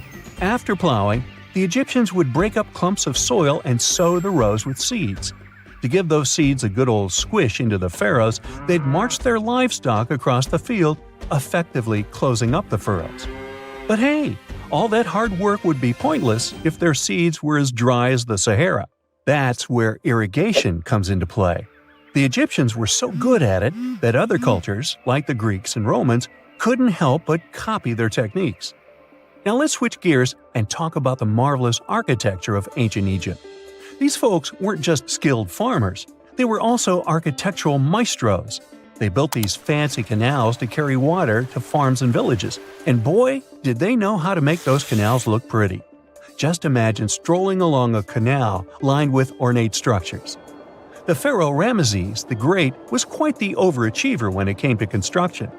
One of his mind-blowing creations was the construction located at Abu Simbel. This building was designed so that twice a year, the sun would shine directly into it and illuminate the statues of Ramesses. And let's not forget about the corbelled arch. Without this architectural gem, we'd be missing out on some mind-boggling structures like the Great Pyramid. The Egyptians knew how to make things stand tall and proud, thanks to their engineering and construction wizardry. They built grand halls and inner sanctums that make your jaw drop, and some of these temples doubled as astronomical observatories. A gruesome discovery took place in Egypt some years ago. You want to hear about it? 16 human hands, carefully buried in 4 eerie pits. They didn't look too much like human hands at first, since they were abnormally large, but they were. Weirdly, there were only right hands, no left hands were in sight. It turned out that it points to the practice of an ancient dark ritual. Old Egyptian art and tales talked of a ceremony where warriors would present the right hand of their adversaries as proof of victory and ask for gold in return. Egyptians believed in the afterlife, so cutting off someone's hand meant you cut off their power eternally. Guaranteeing this type of defeat was interesting to the winning party. Here, the fight was between Egyptians versus Hyksos, who lived in what was once known as Canaan. Egypt has always been the center of some history-changing findings, and some time ago, this papyrus was found. If we stretched it open, it would be just a tad bigger than the height of a skyscraper. The world's tiniest skyscraper, which is located in Wichita Falls, Texas. When humans didn't write on their notes app, they wrote on this thing, made from the medulla of a papyrus plant. Around 2,000 years ago, ancient Egyptians wrote something reminiscent of a book where they describe most of their funerary traditions and their visions of the afterlife. It's considered one of the most important texts from ancient Egypt and is still sold in bookstores to this day. This ancient manuscript was unearthed from a chamber located just south of the Pyramid of Djoser, located in Saqqara. Oh yes, Djoser is the oldest pyramid in Egypt and not the Giza pyramids like most people think. So recently, the site of Saqqara buzzed with excited archaeologists who probably found one of Egypt's oldest complete mummies. They believe that this beautiful and well-preserved mummy was that of a wealthy man. He was discovered in a deep shaft, covered in layers of gold leaves. There are many symbols that show he was an important and wealthy man, like the band he wore on his head, the bracelet on his chest, and the fact that he was embalmed with a tunic, which was reserved for Egypt's finest.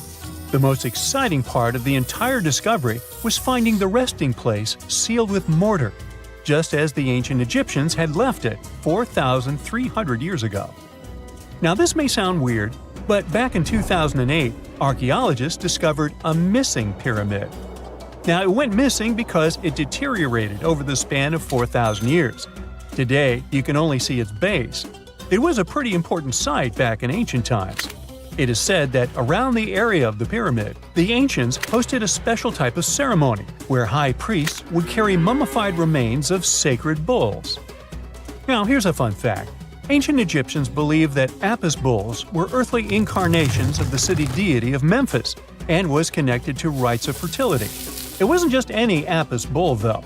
They needed to be all black with a single white mark between its horns and a bunch of very specific characteristics.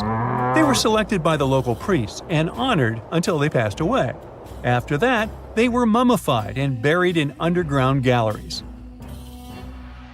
Meanwhile, this missing pyramid sort of disappeared around the 1800s.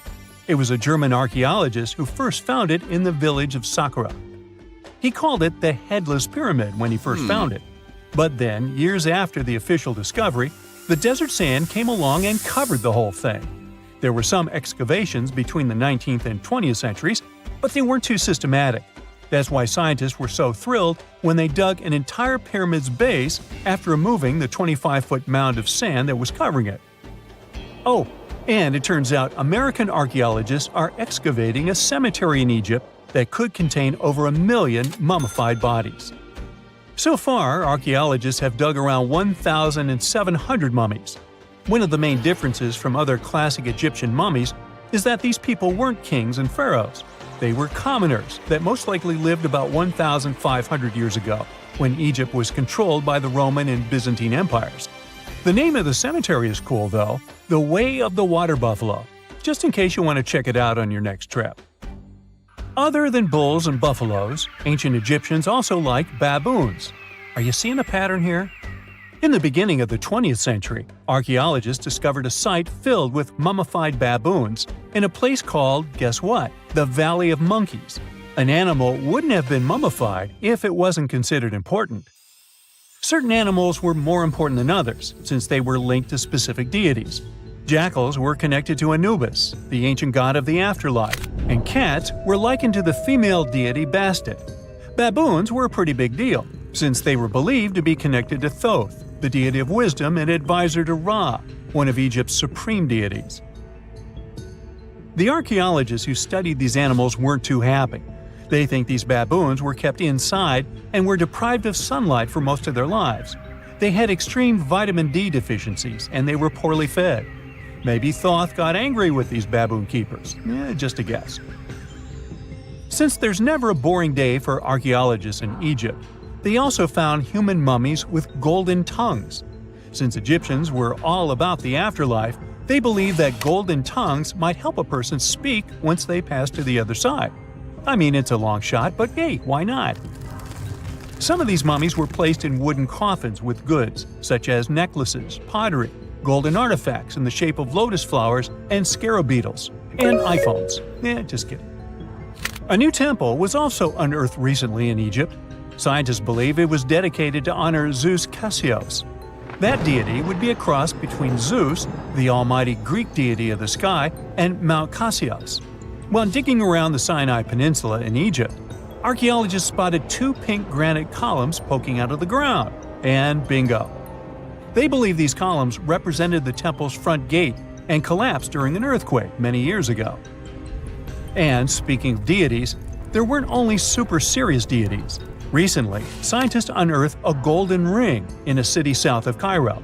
No, Frodo, it's not magical. It was a normal gold ring, but it had the depiction of the deity of fun, officially named Bes. This deity is often described in sacred texts as a happy chubby dwarf.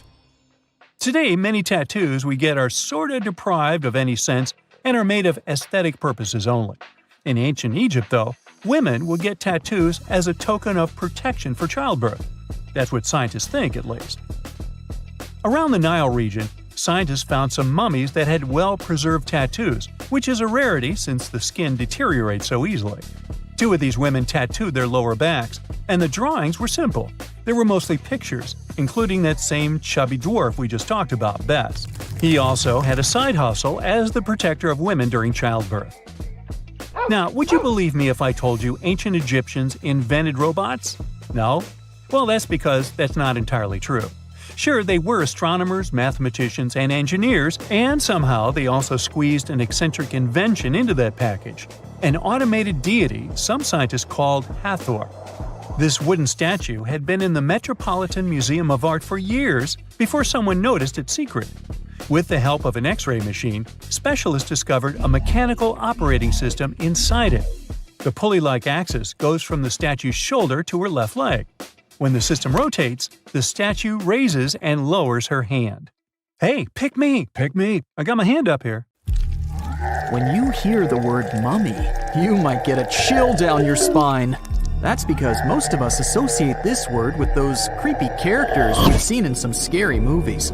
But in reality, mummies have helped us understand a lot about ancient civilizations, their rulers, and about how people used to deal with losing their loved ones. The people most famous worldwide for their mummies are the ancient Egyptians.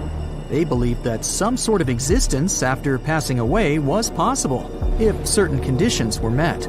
That's why they insisted on preserving the human body through the process of mummification and placing the mummy in a furnished tomb, kind of like giving it a fully functioning apartment of its own. Why did they believe in this? Well, because they were deeply connected to their natural environment for the most part.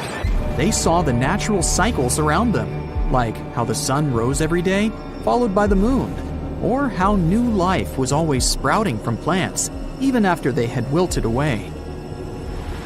They also believed that the powerful spirit Osiris, who represented the cycle of passing away and resurrection, played a role in this process. To prepare for the afterlife, the ancient Egyptians followed certain rituals, like mummification, which involved using materials like honey, resins, and incense to preserve the body. There's no other mummy more popular than that of King Tut. He was a young pharaoh who ruled over 3,000 years ago in Egypt. The problem with discovering ancient royal tombs is that most of such burial sites were previously robbed. People knew ancient rulers had been left with many valuable belongings, so those locations became vulnerable to thieves. When King Tut's tomb was opened in 1922, people were excited because it had not been robbed, like many other previously discovered royal tombs. That's how well hidden it was. Inside, his mummy was encapsulated in a total of 3 coffins, including one made of gold. The objects found in his tomb showed us what ancient Egypt was like, and studying his mummy also helped us learn about the culture and practices popular at the time when he passed away. We also learned about his family by looking at his DNA. Scientists were able to discover that he had had a disease called malaria and a problem with his foot that might have made it hard for him to walk. Ramses II was another pharaoh in Egypt who ruled for 68 years, which was quite a lot back in the day. He was known for his expansion campaigns and building projects. Many objects from his time as a ruler still exist today, including a large statue of him. Ramses II was about 6 feet tall and lived to be about 90 years old. After looking at his mummy, scientists concluded that he may have had a medical condition that affected his spine. Now, remember those thieves I mentioned before? They are probably the reason why Ramses II ended up in a plain coffin in a secret collection of royal mummies at Deir al-Bahari, which was rediscovered in 1881. Thankfully, archaeologists were able to identify him because his journeys had been recorded on his wrappings. The process was really tedious too. In fact, in ancient Egypt, the mummification process could take a staggering 70 days to complete. A special person would say a very specific speech while delicately handling the body and drying it out using a type of salt called natron.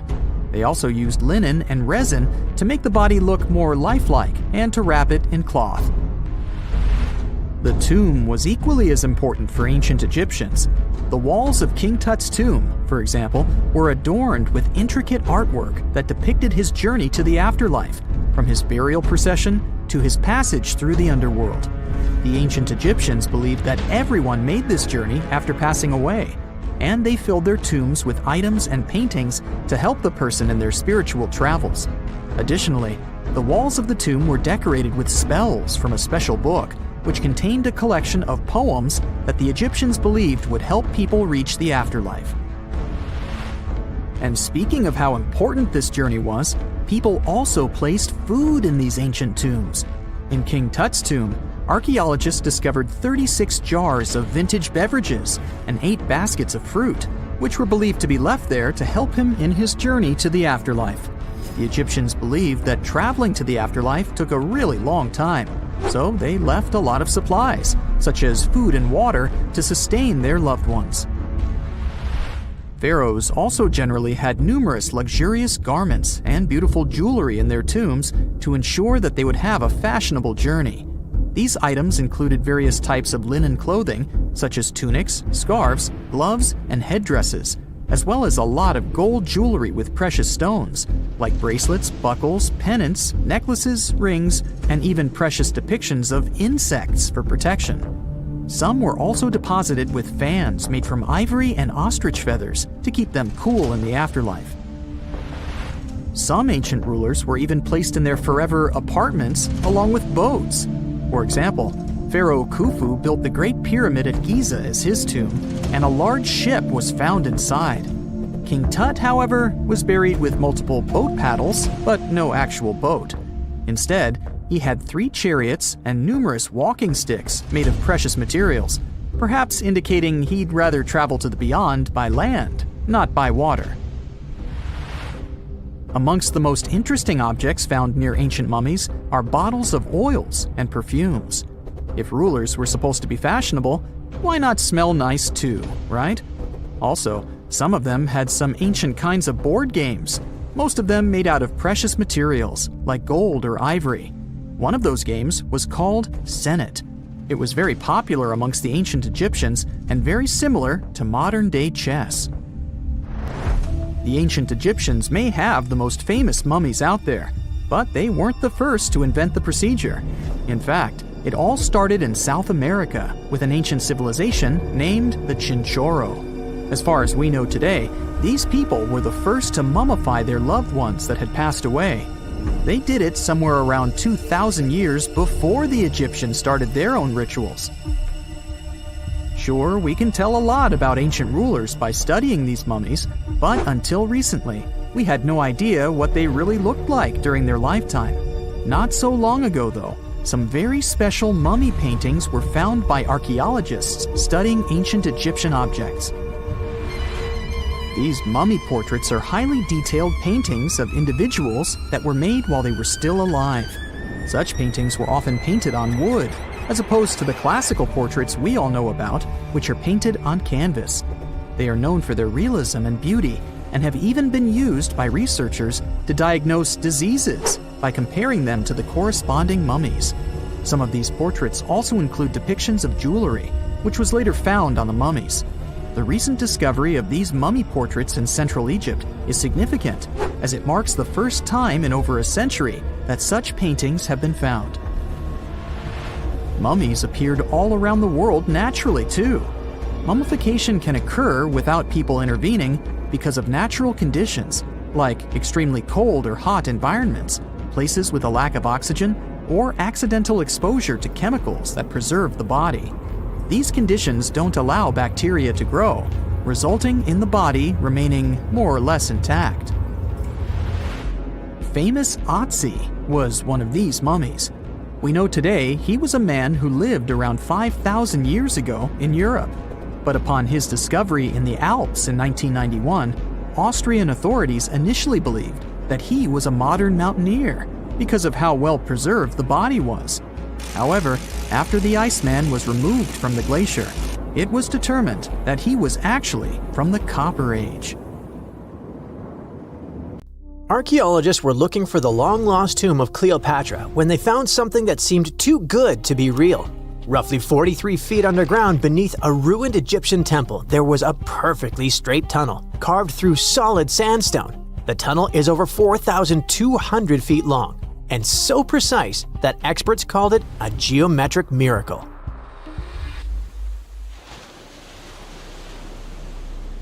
The tunnel sits beneath an ancient city west of Alexandria, near Egypt's Mediterranean coast.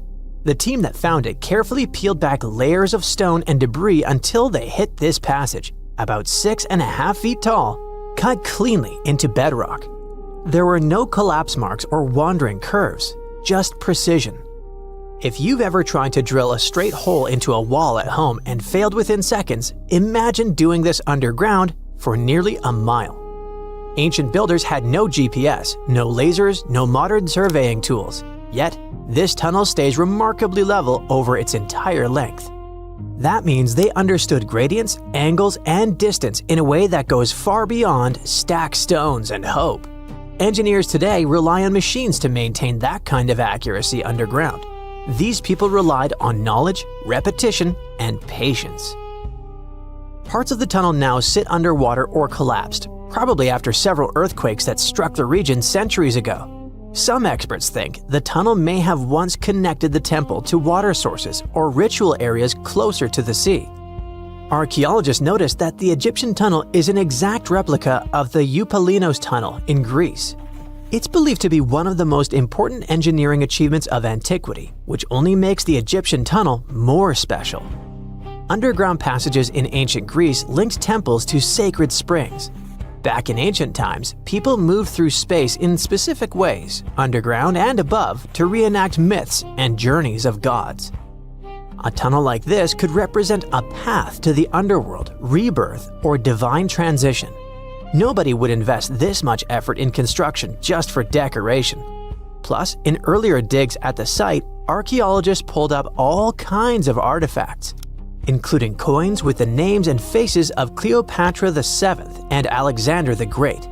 They also found figurines, statues of deities, a mummy with a gold tongue, and even an entire cemetery packed with Greco-Roman style mummies. The perfect geometric tunnel isn't an isolated flex. Not far away, underwater archaeologists off the coast of Alexandria uncovered something that sounds like it belongs in a royal travel documentary. A 2,000-year-old pleasure boat that once glided along the Nile. And this wasn't just another fishing vessel or cargo barge. It likely stretched over 115 feet long and 23 feet wide, and had a decorated cabin, plus around 20 rowers, which turned the river into a moving palace. This isn't speculation pulled out of thin air. An ancient Greek geographer named Strabo wrote about these exact boats around the 1st century BCE. He described lavish vessels used by royalty during festivals and ceremonial outings in Alexandria. For years, historians treated that as a poetic exaggeration. Then, this wreck surfaced, and suddenly, Strabo sounded less like a storyteller and more like a witness. Even ancient art backs it up. The Palestrina mosaic from Italy shows richly decorated boats floating down the Nile.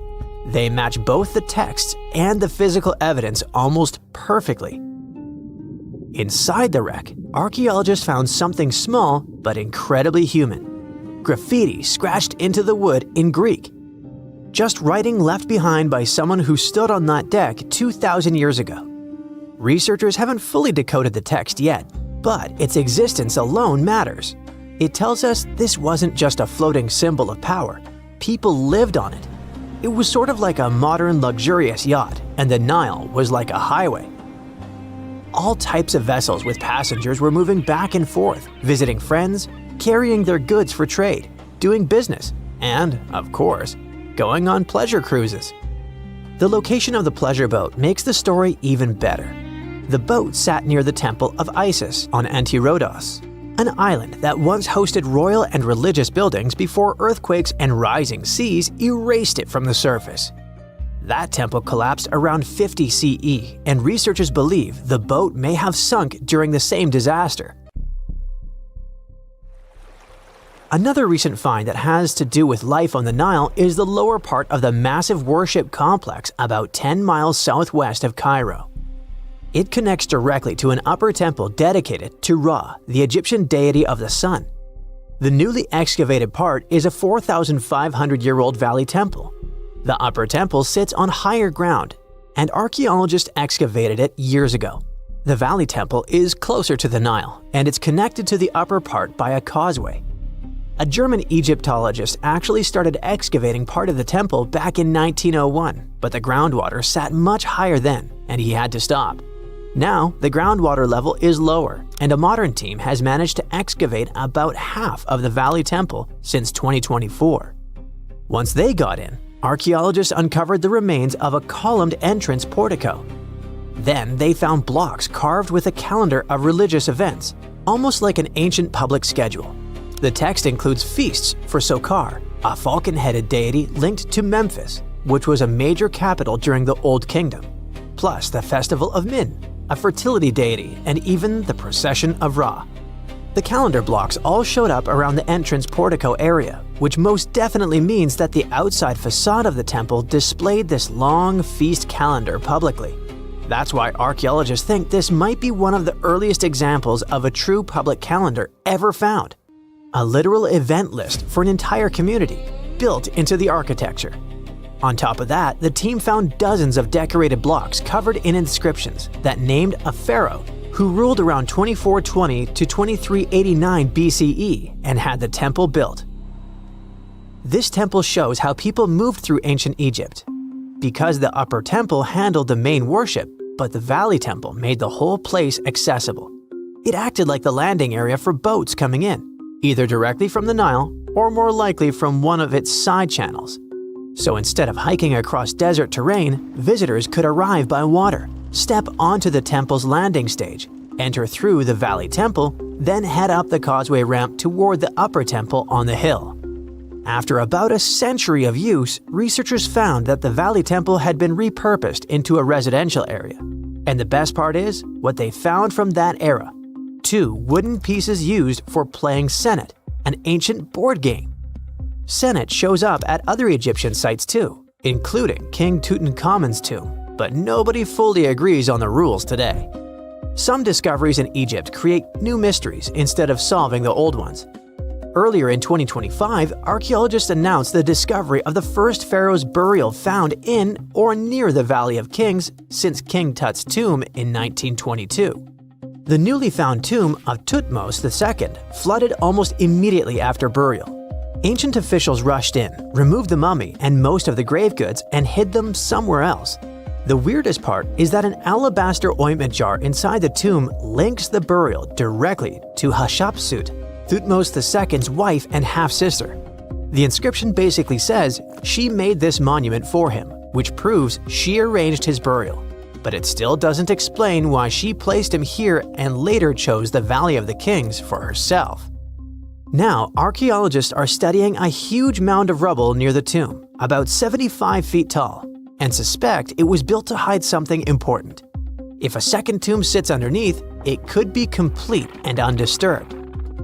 So, the deeper the archaeologists dig, the more ancient Egypt stops feeling like a gone civilization and starts feeling like a paused one. Looks like it didn't just survive time, it outsmarted it. And we're only just beginning to catch up. Wow! Scientists have found a lost city beneath Egypt's pyramids. And it's incredibly large, bigger than the biggest target you can imagine. Underground chambers, passageways, and vertical structures. Scientists have no idea what purposes they serve. But let's start from the very beginning. Italian and Scottish scientists studying the Pyramid of Khafra discovered something that looked like secret tunnels under 3 pyramids. This find might change what we know about ancient Egypt. The expedition, called the Khafra Project, was led by Corrado Malunga from Pisa, Italy, and Filippo Biondi from the University of Strathclyde, Scotland. Their mission was to focus on exploring Khafra's pyramid, the second largest on the Giza Plateau. Scientists uncovered a massive structure beneath the Pyramid of Khafra. Could it be an ancient Egyptian underground city? The experts analyzed the data they had and came to the conclusion that 8 large vertical structures could be hiding beneath, possibly wells or shafts. They extend a staggering 6,500 feet across. Imagine placing 2.5 Burj Khalifas on the ground, one after another, and you get the sheer size of this find. These shafts also plunge nearly 2,000 feet underground. Some of the deepest underground stations in the world are located at a mere 380 feet underground or so. These cylindrical shafts are surrounded by spiral paths. Picture some old Gothic castle. They're connected to 2 giant, weirdly shaped chambers. Are those cubes? Or possibly bowls? Each of these chambers is likely more than 260 feet across. Now, even though we know about the structures now, no one has figured out their original purpose yet. Want to hear something even more shocking? Okay then. The team is almost sure that similar access points can be found under all 3 pyramids. In other words, all of them might be linked by a hidden system of underground tunnels, chambers, and passages. Even deeper, about 4,000 feet under the surface, there might be more unknown structures. And doesn't it add to the mystery? But the coolest news is that, according to some team members, these hidden structures near Giza pyramids could align with the legendary Halls of Amenti. In ancient Egyptian mythology, it's a place where people are believed to arrive when they're close to the end of their days. There, they are said to take a 3-day-long trial, facing their biggest fears. Now, how did scientists even discover these hidden spaces? To uncover them, researchers used 2 satellites positioned 420 miles above Earth. They sent radar signals to the Giza Plateau, and these signals generated detailed images, which were later compiled into a 3D model of the underground layout, including the newly detected shafts.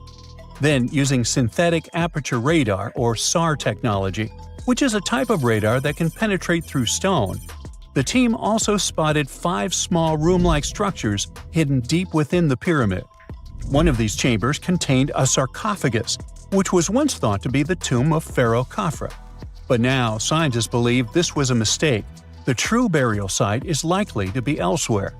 In any case, these 5 hidden rooms were completely unknown before the scans. They seem to be arranged in the center of the pyramid, and are linked to underground pathways leading somewhere below the structure. There's an opinion that these tunnels could lead to more hidden chambers and wells. Some of them might be around 4,500 years old. Wow! What if they help us solve ancient civilization mysteries? Preliminary data suggests that all this underground space can be much more than a few empty chambers. There might be many more hidden structures near the Giza pyramids. How come? Well, the thing is, the structure appears to include hollowed-out sections with spiral pathways leading even deeper underground. Refining the images hinting at this could reveal an extensive subterranean network. It might be a whole city hidden under the surface. Now, despite the excitement surrounding these findings, there are also a lot of people who don't believe in the existence of the underground city. They're skeptical about the archaeological discovery in Egypt due to the lack of peer-reviewed verification. That's why several archaeologists and radar experts have challenged the validity of the claims. They've explained that the technology used to make the discovery may not be advanced enough to produce such detailed underground imagery. According to them, the 5 smaller chambers found near the surface could be natural formations, since the area had had sacred significance long before the construction of the pyramids. Some experts have even dismissed the use of radar methods in this context altogether. They call these methods scientifically unproven and question their accuracy. The discovery has also reignited discussions about ancient Egyptian myths and the possibility of hidden texts lying somewhere beneath the Giza pyramids. The layout of the newly detected underground chambers shares similarities with mythological accounts of the Hall of Records, a rumored chamber that could preserve early Egyptian wisdom. If confirmed, these findings could significantly reshape the understanding of Egypt's sacred topography.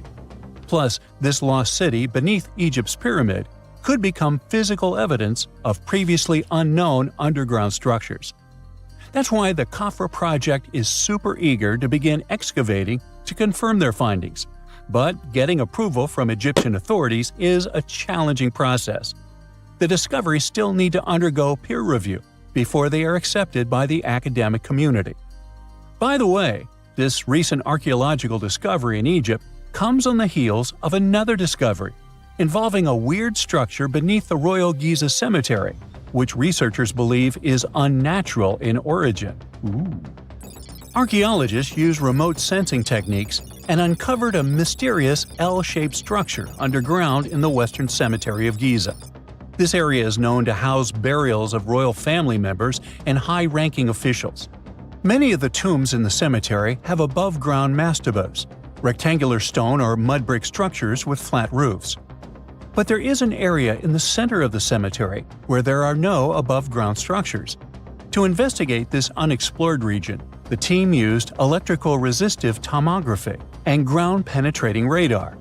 ERT works by sending electrical currents into the ground and measuring the resistance to detect remains. As for GPR, it sends radar into the ground and maps the structures based on the radar's return. The team found an anomaly about 6.5 feet beneath the surface. It appeared to be an L-shaped structure measuring at least 33 feet in length.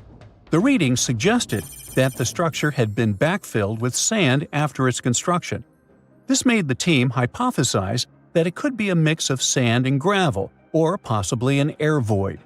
This anomaly was classified as a highly resistive structure, which meant it didn't occur naturally. Motoyuki Sato, the study's lead author and professor at Tohoku University in Japan, claims that the structure is not a natural formation due to its sharp shape. Another weird thing about ancient Egyptian pyramids is that historians have long believed that they were built primarily for royals and high-status individuals who had the wealth and power to create such massive structures. However, new research from the archaeological site of Thutmose in modern-day Sudan challenges this assumption. The thing is, Thutmose's pyramid may have served as burial sites for low-status workers as well as elites. The hard-working members of ancient communities may have found their last resting place in some of the most visible monuments, including the pyramids. Located along the Nile River in the ancient region of Nubia, Thutmose became part of Egypt after its conquest of the area around 1400 BCE. That's when Egypt established the site to strengthen its colonial control. Workers at Thutmose built pyramids, but those were much more modest than the famous pyramids of Giza. The research team reanalyzed 110 human skeletons from Thutmose, originally studied in 2012. In particular, they examined the entheses, the areas where tendons and ligaments attach to bones. Such an analysis can give us insights into the amount of physical labor a person performed. When someone does hard labor, their bones often develop distinct crests and ridges at these attachment points due to the stress on the tendons and ligaments. And while some skeletons showed little change in their entheses, suggesting they belonged to individuals from the upper classes, others showed more serious changes. It means they belong to lower-class workers. This finding can totally challenge our earlier understanding of pyramid burials, especially the idea that only elites were buried in the pyramids, because the pyramids themselves were designed for the elite. This recent research may prove that lower-class workers may have found their final resting place in these monumental structures too. This is not a dune set. This is a very real desert in Niger. Jado was probably built by the nomadic Sao people and is filled with ksars, which are fortified houses made of salt and clay, with giant walls and secret passages. Located deep in the desert, it was once a vital stop for trans-Saharan caravans, but is now a hotspot for smugglers and bandits.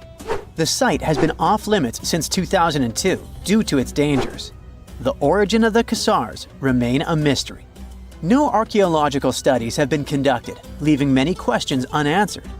Even today, shifting sands reveal and conceal parts of these ancient ruins, fueling local speculation about what might still be hidden beneath the desert. Speaking of connective tunnels, scientists were blown away by the discovery of lava tubes in Saudi Arabia. These underground passages form when molten lava cools down.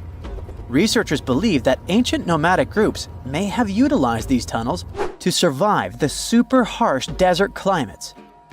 While excavating the tunnels, archaeologists uncovered artifacts, rock art, and skeletal remains. The art and animal bones show that the people who used the tunnels were probably sheep and goat herders. They're still piecing together whether these groups lived in the tunnels for extended periods or just used them as temporary shelters. The Great Pyramid of Giza has been standing for thousands of years, but it's still hiding secrets. Using special scanning technology, scientists found two hidden structures under an ancient burial ground. The first is a shallow L-shaped structure, and below it is a much larger space that could be a final resting place or a chamber. The smaller structure was filled with sand on purpose, while the deeper one might be an empty chamber. Experts believe the two are connected, possibly as an entrance leading to a secret chamber. This is big news because it might give us some more insight into who built the pyramids and why. The world is full of ancient writing, but some messages refuse to give up their secrets, like the mystery of the Bashplemi tablet. This unusual stone, pulled from a lake in Georgia, is covered in symbols no one can read. Even with modern technology, experts are completely stumped. The tablet is about the size of a book, with 60 symbols carefully carved into its surface, but 39 of them don't match any known language. Some resemble scripts from ancient civilizations in the Middle East, India, and Egypt, but none are an exact match. To make things even trickier, part of the tablet is broken off, meaning a piece of the puzzle is missing forever. To rule out a hoax, scientists studied the tablet closely. They confirmed it's made of vesicular basalt, an extremely tough local rock. Whoever carved these symbols must have been really skilled. Based on similar archaeological finds, experts believe the tablet could date back thousands of years, possibly to the late Bronze or early Iron Age. Some symbols repeat, which could mean they're numbers. Maybe it's an inventory list, a record of battles, or even an offering to the deities. Until someone cracks the code, the Bashplemi tablet remains an unsolved mystery from the depths of history. Experts are still stumped with what this Minoan disk might mean. The Phaistos disk is one of the most mysterious finds from the Minoan civilization. This 6-inch clay object, discovered in 1908, has strange spiral markings that no one has fully decoded yet. The disk has 241 symbols on both sides, showing everything from people and animals to tools and plants. Experts have come up with many theories about what the symbols mean. Some think it's an early form of Greek. Others suggest it's a prayer or a hymn. And some even believe it could be a letter from a king in Anatolia to a Greek ruler. Let's see who will be the first to figure this out. It's always a fun day at an archaeologist's office when they find something as big as a 2,000-year-old marble head. A French archaeologist mission went digging inside an old medieval house near Alexandria in Egypt and found a statue's head depicting an old, possibly ill man. This statue dates from the last Egyptian dynasty before it became part of the Roman Empire, and the site where it was found is associated with the likes of Cleopatra and Mark Antony. For archaeologists, even the smallest finds at this site means a lot. You've heard of Lucy, right? The Australopithecus that was an early ancestor for us humans. Well, scientists found some of her species' footprints somewhere in Tanzania. The so-called Laetoli footprints are over 3 million years old. The trail stretched 88 feet and has about 70 footprints, left behind when a bunch of early humans walked across some wet volcanic ash. What's cool is that these early humans were already walking on 2 feet, like us, not all hunched over like apes. The close spacing of the prints shows they probably had short legs and a shorter stride than we do today. In an ancient Egyptian temple, archaeologists uncovered a shrine unlike any other, a place dedicated to falcons and 2 mysterious deities. One deity had a falcon's head, while the other wore a crown with a sun disk and cow horns. But the most baffling discovery was an inscription that read, "It is improper to boil a head in here." At the heart of the shrine, there are 15 headless falcons carefully arranged on a pedestal, likely as offerings to the falcon-headed deity. One theory suggests the birds were boiled first, perhaps to pluck their feathers, before being placed in the shrine, following the strange rule carved into stone. Archaeologists also found a 13-inch iron harpoon nearby. Its true purpose remains unknown, although the shrine also held remains of fish, mammals, and bird eggs, suggesting that the rituals may have included feasting. And speaking of ancient Egypt, meet Hathor. Scientists named her after the ancient Egyptian deity of motherhood, music, and singing.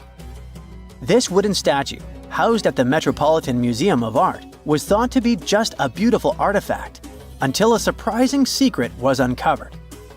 Using an X-ray machine, experts found a mechanical operating system inside it, with pulleys and axles connecting her shoulder to her left leg.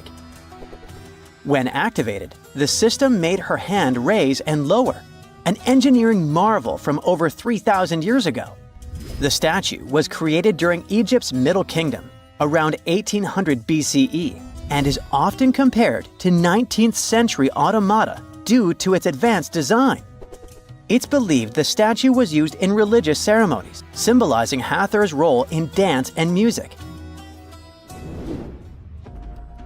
An unexpected discovery happened in northern Kuwait, where a Kuwaiti-Polish team uncovered a mysterious 7,500-year-old statue.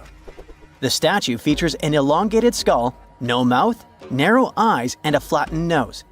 This feature is thought to be an Ophidian figurine, named after the Greek word for snake, and it was likely made by the Ubaid culture, a civilization known for their pottery skills. While no one knows exactly what role this weird statue played, it might have been linked to rituals or symbolic practices. Some scientists think these figurines found in homes or final resting places, were tied to important cultural beliefs. We couldn't mention unresolved mysteries of this world without speaking about these elongated skulls.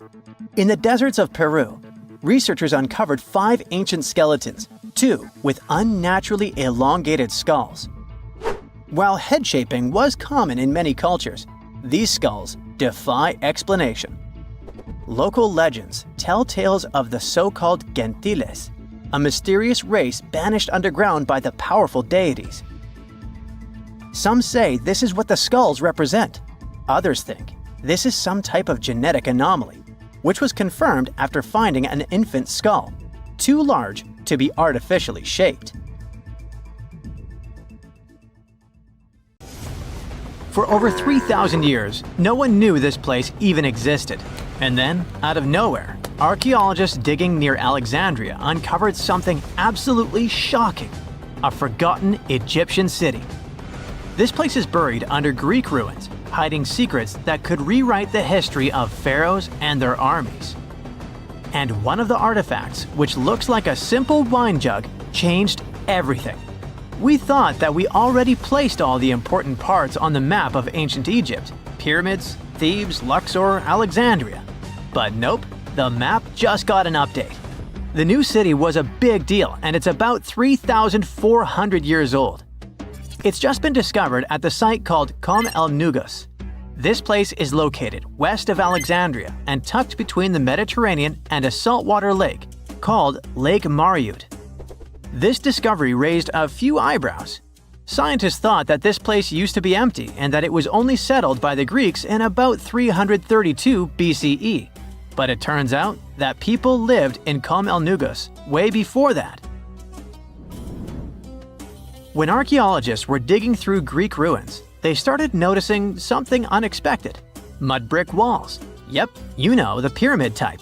That's the kind Egyptians built during the New Kingdom. These mud bricks were made from mud, clay, sand, and straw. These ingredients were mixed with water and dried in the sun, not baked. Egyptians used them for thousands of years to build houses, temples, palaces, and yes, the pyramids. Of course, other civilizations did use mud brick too, but Egyptian mud brick is kinda quirky. They used straw that grew in their regions, layout styles, and mortar. That's what helped the experts realize that Egyptians used to hang out in Klnugos. That alone raised eyebrows, and then they found more: an entire street layout, buried structures, and even a temple built by Ramses the Great himself. His name speaks for itself. This guy was one of the most famous pharaohs in all of Egyptian history. He ruled ancient Egypt for 60 years, fought huge battles, and just loved building tons of stuff like that temple. People loved him so much that later pharaohs literally pretended to be him or wrote his name on their buildings. That's when archaeologists realized that they weren't looking at some dusty mud bricks of a tiny village. That's an entire buried city. They immediately started digging more. Turns out the whole place wasn't random. It was built with great care. The streets had drains to stop rainwater from damaging the soft mud-brick walls. There were also small tomb chapels with writings about soldiers. This suggests this place might have been the military base, and that changes a lot. In ancient Egypt, when the military showed up, there must have been a reason. So what was it?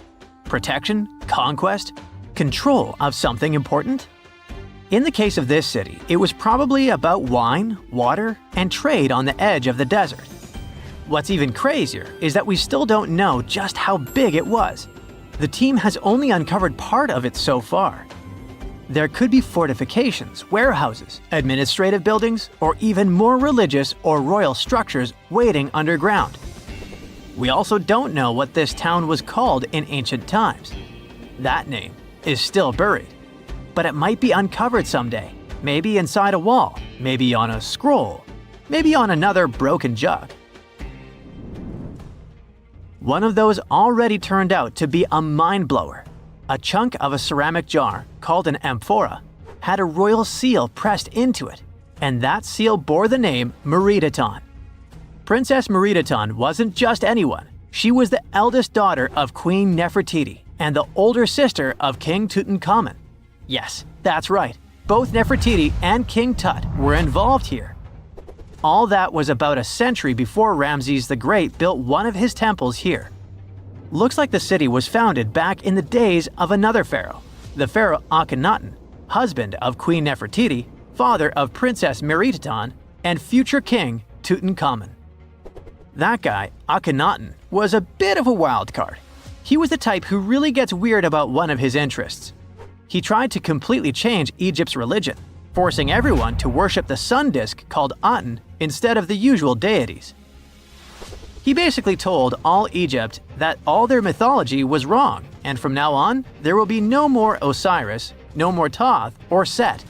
Just raw sunlight only, people. That's known in history as the Amarna period. And he went all in, changed his name, built an entirely new capital city called Amarna in the middle of the desert, redesigned temples, rewrote hymns, and even banned traditional religious imagery. Even the art got wild at the time. People started getting elongated heads, belly rolls, and all that humanity and vulnerability carved into stone. It was deliberately weird. He wanted to show the family not as perfect gods, but as human vessels of divine light. Everyone had to awkwardly smile and play along because he was the pharaoh after all. The wackiest part is that after his rule, his son, Tutankhamun, reversed all the sun disk-related stuff. He literally changed his name from Tutankhaten, which means living image of the Aten, the sun disk, to Tutankhamun, which means living image of Amun, one of the great older deities. King Tut brought back the old deities, reopened the temples, and erased as much of Akhenaten's legacy as possible. Looks like his family didn't really like the sun cult after all. Meanwhile, this discovered wine jug shows that the city was probably active, thriving with life during Akhenaten's times. That's huge. Up until now, there was no clear evidence that his radical ideas and projects extended all the way to the north. The jug also shows that vineyards and wine production reached all the way to the north in ancient Egypt. Wine really was a huge deal, worthy of placing a military base here. Princess Meritatan most likely used this jug. Just like with her brother, she was born into the sun and named after it. Her name, also spelled Meritatan, meant beloved of the Aten. As the eldest daughter of Pharaoh and his queen, born right into the middle of radical religious changes, she was raised to perform the future queen's duties. From her earliest years, she walked in temples alongside her mother Nefertiti, shaking the sistrum in solemn rituals. She was there when Akhenaten established his capital city, Amarna. He clearly loved his family. Meritatan's face was etched into its stone walls more than anyone else. In every temple, in every sacred scene, her figure appears, revered. Things get foggy in history after her father passed away. The throne wobbled. King Tut was very young, only 9 years old when he had to take new duties.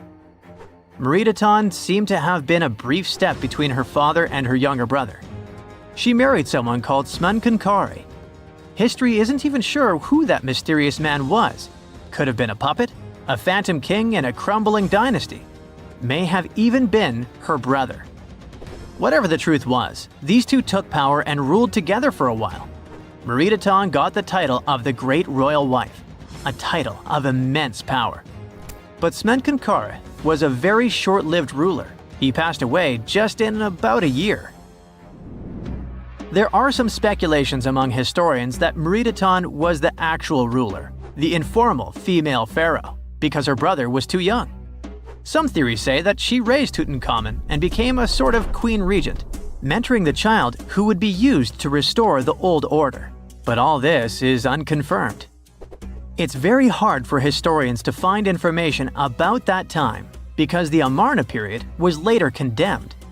The successors wanted to wipe away Akhenaten's heresy and everything attached to it. This included Meritanaten. So even if she ruled, even if she mothered Tut, they tried to bury her in the sands of history. In any case, perhaps this new uncovered city will tell us more about the mysteries of the Amarna period. one of the most chaotic periods of ancient Egypt. Most people know that pyramids were built as grand tombs for the pharaohs, designed to ensure they had a smooth journey to the afterlife. The Great Pyramid of Giza, for instance, was constructed for the pharaoh Khufu. But what most people don't know is that this whole pyramid building trend started right here with the step pyramid of Djoser about 4,700 years ago. This massive structure was built for Pharaoh Djoser, a ruler from Egypt's 3rd dynasty. It rises 7 layers high above the ground and stands about 200 feet tall.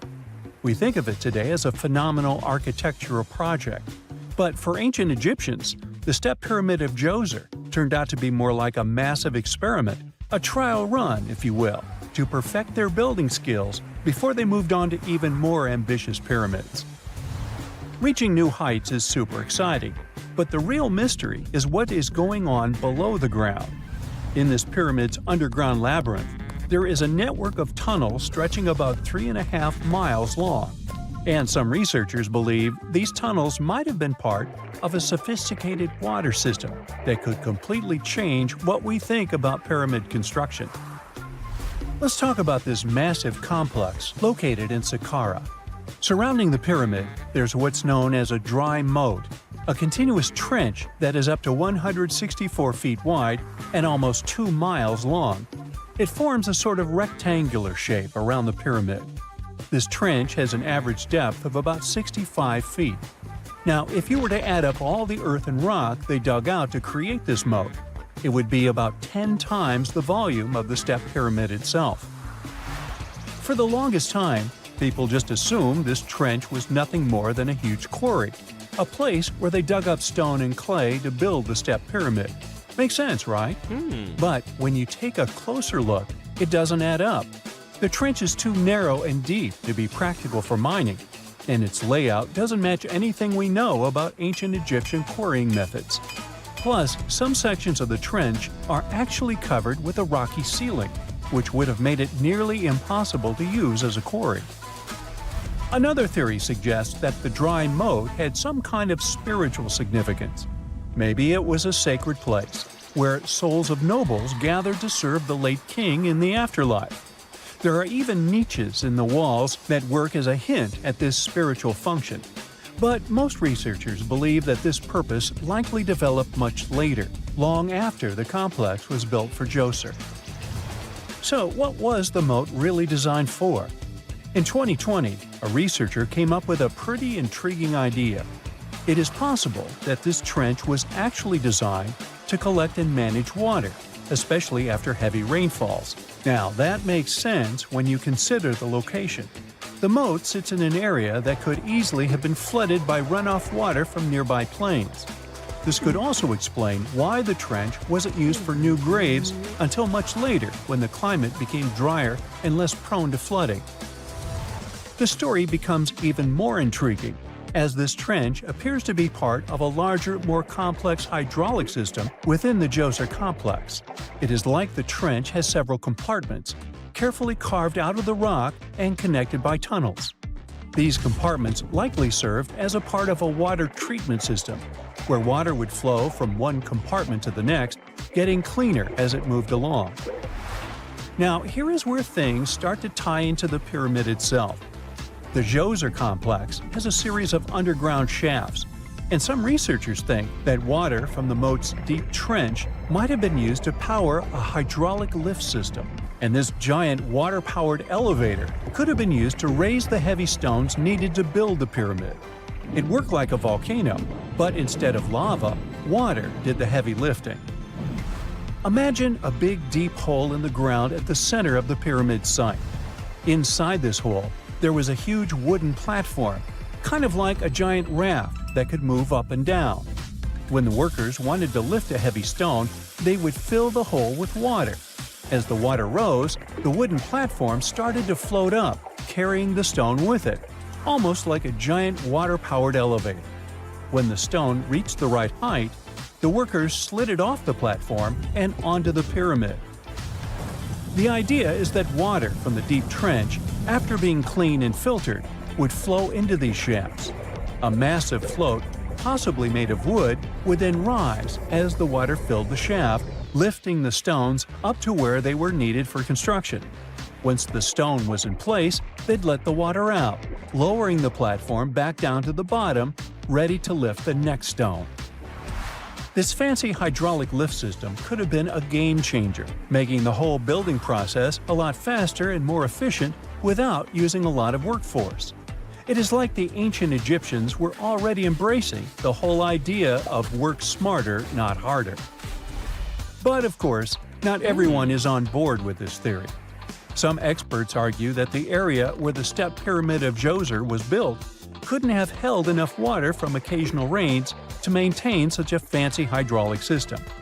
The main theory suggests that, in the past, there might have been some kind of lake nearby that would have filled up after a period of rain, and this lake could have supplied water to the complex's hydraulic system. But there is no mention of such a lake in any ancient Egyptian writings, so it might be more of a what-if situation than a reality. And then there's the issue of the hard work itself. Remember when I said this method could have allowed the ancient builders to raise stones with far less effort? Well, that might not be entirely true. According to some experts, just building this hydraulic device would have required a lot more heavy work than simply moving the stone blocks using good old-fashioned manpower. And let's not forget, the step pyramid of Djoser is like a baby pyramid compared to those that came later. The stones used for Djoser's pyramid weighed, on average, about 660 pounds each, which is nothing compared to the more than 2.5-ton blocks used later for the pyramid of Chephren. If this cool water lift theory gets completely ruled out, we still need to explain how this pyramid was built in the first place. To answer that, we need to rewind a bit and talk about the original plans. See, before Djoser's tomb became a pyramid, the idea was to construct a simple mastaba. This type of tomb was pretty common in earlier periods, a flat-roofed, rectangular structure with sloping sides. But after the original mastaba was finished, they decided to expand it a bit by adding more layers on top. And then they added even more layers, until the construction reached 6 distinctive steps, each one smaller than the previous. And they probably did all this by raising those heavy stones using ramps, not a water-powered elevator. There is still so much we don't know about the step pyramid of Djoser. More research is definitely needed to fully understand how this system worked, or if it even existed at all. But the idea of using water to help build the pyramid adds a whole new layer to our understanding of ancient Egyptian engineering. It's a powerful reminder of just how clever and resourceful those builders were, using the natural landscape and the power of water to create one of the most iconic monuments in history. Hey, I bet you didn't know that trees used to grow in the middle of Egypt's barren, sun-roasted Sinai desert. It's true. If you can't picture it, I don't blame you. But archaeologists have recently stumbled upon a tree-lined boulevard. Yep, an actual green avenue leading to a massive ancient fortress. No, this isn't some mirage or an overactive imagination, although I do have one. But it's turning our ideas of ancient Egyptian desert life upside down. Let's rewind a bit. The site in question is called Tel Abu Saifi, located in the northern part of the Sinai Peninsula. For a long time, it was known as a dusty archaeological footnote, the home of ruins from the Ptolemaic and Roman periods. You know, the era after Alexander the Great swaggered through Egypt and the Roman Empire called dibs. But recently, Egypt's Ministry of Tourism and Antiquities decided to give it a fresh dig. And what they found out turned to be more than just a forgotten outpost. We're talking about a full-on military fortress with defensive trenches, paved roads, lime kilns, barracks for soldiers, and even room for their families. A whole bunch of living quarters right in the middle of a desert doesn't feel very homey until you remember our star, the unexpected Green Avenue. This road was over 300 feet long and 36 feet wide, as long as an American football field, paved with limestone slabs and lined with more than 500 clay planting pits. These weren't for show. They held actual trees, creating a shaded tree-line entrance straight to the fortress. Imagine walking through that, the sun blazing overhead, and suddenly, blessed shade. Ooh. Now, that's not just a grand entrance, that's an ancient red carpet, or maybe a green one. But this wasn't about curb appeal. The existence of hundreds of trees in a desert landscape over 2,000 years ago tells us something big. You see, the Ptolemaic Egyptians weren't simply good at building monuments. They were also masters of water management. In a place where rainfall is rarer than a selfie with a pharaoh, they somehow found a way to grow rows of trees. Now, let that sink in. To irrigate that many trees in a desert, they must have had a sophisticated irrigation or water transport system, something capable of moving and distributing water efficiently in this harsh climate. Maybe they channeled groundwater, or maybe they captured seasonal rain, or maybe ancient sprinkler systems. Okay, maybe not that fancy. But still, it's clear they were ahead of their time. Here's the thing, we already know the Egyptians mastered water control. They harnessed the Nile with ditches and canals to feed distant fields. So irrigation wasn't exactly a mystery to them. They had the skills and the knowledge. And sure, scientists still debate what the Sinai climate was like 2,000 years ago. But many believe it may have once been greener. After all, take one look at those dramatic mountains and rocky landscapes, shaped and sculpted as if by brute force of ancient rivers. And it's hard not to think that water once played a bigger role out there. Plus, archaeologists have found tons of evidence showing that Ptolemaic Egyptians cultivated fruits, vines, and trees on a large scale. In other words, growing a forest in a desert might feel wild to us, but to them, it was just another Tuesday. And now, this green avenue is making archaeologists wonder, what if similar irrigation systems were used elsewhere, say for transporting the enormous stones used to build the pyramids? There's already a theory that ancient rivers or human-made canals help move those stones. And the Tel Abu Saifi discovery? Well, it might just be the missing puzzle piece. This isn't just a dream. Back then, rivers were like highways, power grids, and cargo trains of the ancient world, all rolled into one. Egyptians used them for everything – irrigating crops, trading goods, powering industry, and even mobilizing for war. If you were doing something important, odds are it involved a river. But wait, it gets even better. Excavations revealed deep defensive trenches, like ancient moats, dug more than 6 feet deep around the fortress. Those weren't just muddy ditches. They were part of an elaborate defense system designed to be filled or bridged to control access. Think of it as ancient Egypt's version of a retractable security gate, minus the hydraulics. And while the trenches were keeping intruders out, life inside the fortress was bustling. Remember how we said archaeologists had found military housing units? It turns out soldiers might have lived there with their families. So this wasn't just a barracks, it was a thriving community, with meals, routines, kids playing, and probably a whole lot of ancient gossip flying around the dinner table. In addition to all the military stuff, researchers found 4 massive lime kilns used to produce quicklime, an essential ingredient for making construction mortar.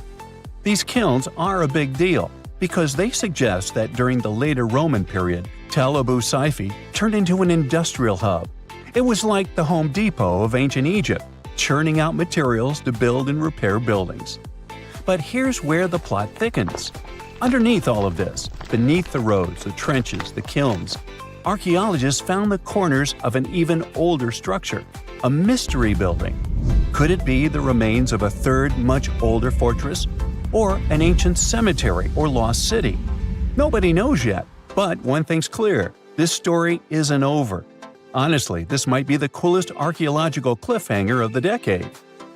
So, what does this all mean? Well, for starters, it challenges everything we assumed about desert life in ancient Egypt. For the longest time, deserts were thought of as natural barriers, dry, deadly, and empty. But this find suggests that the desert might have once been green and full of life, not because the climate was dramatically different, but because the Egyptians were incredibly good at bending the environment to their will. They didn't just survive in the desert, they transformed it. It also adds fuel to the fire in the age-old debate about ancient Egyptian tech. If they could build a fortress with tree-lined roads, moats, irrigation, and industry in the middle of the Sinai, Is it really such a stretch to imagine they could engineer water channels to move pyramid stones? Forget the Ancient Aliens TV show. Sure, it's entertaining, I'll give you that, but it makes us forget something crucial. Those people were brilliant. A lot of what we call modern technology is recycled ancient ingenuity. And who knows how much knowledge we've lost over time. Meanwhile, the dig continues. Scientists are now mapping the entire Thutmose II site, trying to piece together how all the structures connect. Some want to analyze soil samples to find traces of old tree roots and maybe even figure out what kinds of trees once grew there. Imagine if they were date palms. We might be looking at the world's oldest snack lane. You already know that the implications of the discoveries don't stop with history books, right? This kind of discovery has modern relevance too. Our world is going through a lot of change, with crazy weather and huge heat waves. So maybe we should be asking, what can we learn from ancient civilizations that once made the desert bloom? If nothing else, Thutmose II reminds us that the ancient Egyptians were more than just pharaohs, pyramids, and mummies. They were visionary planners, eco-architects, and straight-up problem solvers. They didn't wait for nature to hand them what they needed. They engineered it. And thanks to discoveries like this, we're getting a clearer picture of just how advanced and, frankly, how cool ancient Egyptian civilization really was. So next time someone tells you deserts are just empty wastelands, you can hit them with this fun fact. Over 2,000 years ago, in the heart of the Sinai Desert, there was a fortress with a tree-lined avenue, moats, military housing, an industrial center, and even a secret underground structure. Take that, sand dunes! Who knows what else is still buried out there, waiting to rewrite history? We know that the ancient Egyptians were talented enough to build something as grand as the pyramids, but were they also smart enough to measure the speed of light? There's a theory circulating online that says exactly that. If you look at these two numbers, you'll see that they match completely. The first one is the speed of light in a vacuum measured in meters, and the second one is the latitude of the Great Pyramid of Giza. So, was it done on purpose, or is it just a coincidence? Well, happily we can tell you that it's actually just a coincidence, not another conspiracy thingy. The Great Pyramid is just one of the many places in the world that share the same latitude. And more importantly, even if the ancient Egyptians had somehow measured the speed of light and chosen to keep it a secret from the rest of the world, they wouldn't have used meters to put it down. Meters were only defined at the end of the 18th century. The builders of the pyramids used a different unit of measure called cubits. 1 cubit is equal to 1.5 feet. Cubit was based on the length of the arm from the elbow to the tip of the middle finger, and it became popular in the ancient world. So if they wanted to impress the rest of the world and set the pyramids at a point that matched the speed of light in cubits, they would have to build their iconic constructions somewhere in Europe. And then the Danish astronomer who first measured the speed of light in 1676 would have been really upset to know that someone had done it centuries before him. So although they were ahead of their time in many aspects, the ancient Egyptians never measured the speed of light or used longitude and latitude to map their locations. The base of the Great Pyramid of Giza might seem like a perfect square, but it's actually an 8-sided structure, not 4-sided. Each of its 4 sides has a subtle concave indentation that splits it evenly from base to tip. The official version is that a British pilot was the first to notice it in 1940 while flying over the pyramid. He took a photograph that showed shadows highlighting these indentations. Some people think these lines are only visible from above and can best be seen at dawn and dusk during the spring and autumn equinoxes. This has led to a freaky theory that the ancient Egyptians might have designed the pyramids to communicate with something looking at them from above. Now, the Great Pyramid is one of only 3 pyramids that used to have a swivel door. It weighed around 20 tons, but they could still easily open it from the inside. Its precise fit made it nearly invisible from the outside, with no visible latch or handle. There were only slight variations in the exterior stone that gave out an opening. The other 2 pyramids with similar doors belonged to Khufu's father and grandfather. The Great Pyramid also has a hidden void at least 100 feet long, that was only found in 2017.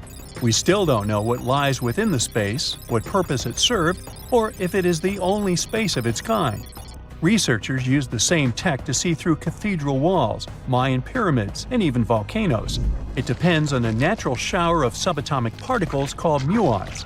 They pass more easily through empty space than through solid materials. So if they arrange multiple muon detectors around a structure, scientists can map out its solid and empty areas. A team of scientists placed muon detectors inside the Great Pyramid and allowed them to gather data for months. Scientists have analyzed samples of the mortar used to build the pyramids many times. Although we know its composition, modern technology still can't replicate it. The mortar is mostly made from processed gypsum, but it wasn't used like the cement we use for bricks today. Instead, they used it to support the joints between the massive stones as they were set in place. The estimated amount they needed to construct the Great Pyramid was around 500,000 tons of mortar. The gypsum mortar is stronger than the stones themselves and has held up for thousands of years. Now, all four sides of the Great Pyramid are aligned with the cardinal points – north, south, east, and west. According to geologist and engineer Glenn Dash, the alignment is accurate to within 4 minutes of arc, or 1/15th of a degree. The architects managed to achieve this without modern tools like drones, blueprints, or computers. Many researchers try to explain this construction miracle. Maybe they used the pole star or the sun's shadow. Dash recently proposed a new, simpler idea. The Egyptians might have used the autumnal equinox to align the pyramids. It happens twice a year when the Earth's equator passes through the center of the sun's disk, making day and night nearly equal in length. To test his theory, Dash conducted an experiment on the 22nd of September 2016, the first day of the fall equinox. He used a special rod the Egyptians had to cast a shadow and tracked its tip at regular intervals, forming a smooth curve. By connecting 2 points of the curve with a taut string, he created an almost perfect east-west line. Dash noted that on the equinox, the shadow's tip runs in a straight line, nearly perfectly east-west, and with a slight counterclockwise error. There's a similar error in the pyramids. Although his experiment was conducted in Connecticut, Dash believes that the same method would work in Egypt. All the ancient Egyptians needed was a clear, sunny day. They could determine the fall equinox by counting 91 days from the summer solstice. But they left us few clues, and no engineering documents or architectural plans have been found that explain their methods. So they might have mapped shadows, but it's not definite. Now, scientists have long wondered how heavy stone blocks were carried to the pyramid sites, and they might finally have an answer. A research team from the University of North Carolina, Wilmington, has discovered that 31 pyramids are likely to have been built along a long-lost ancient branch of the River Nile. It's now hidden under desert and farmland. For many years, archaeologists have thought that ancient Egyptians must have used a nearby waterway to transport materials, equipment, people, and whatever else they needed to build the pyramids on the river. But up until now, they weren't certain of the location, shape, size, or proximity of this waterway to the site of the pyramids. The group of researchers used radar satellite imagery, historical maps, geophysical surveys, and sediment coring to map the river branch. They believe it was buried by a major drought and sandstorms thousands of years ago. The team managed to go below the sand surface and get images of some hidden features thanks to radar technology.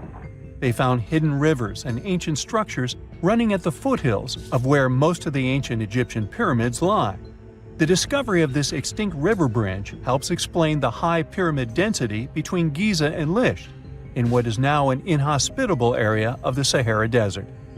Now, Egypt isn't the only country with the most pyramids in the world. The champion's title here goes to its southern neighbor, Sudan. It has between 200 and 255 pyramids, compared to Egypt's measly 138. They were built by members of the Kingdom of Kush, an ancient civilization that ruled the lands along the Nile River many years ago. They started erecting pyramids around 500 years after the Egyptians had stopped doing it. Their pyramids are much smaller than the Egyptian ones, but were built for the same purposes. Archaeologists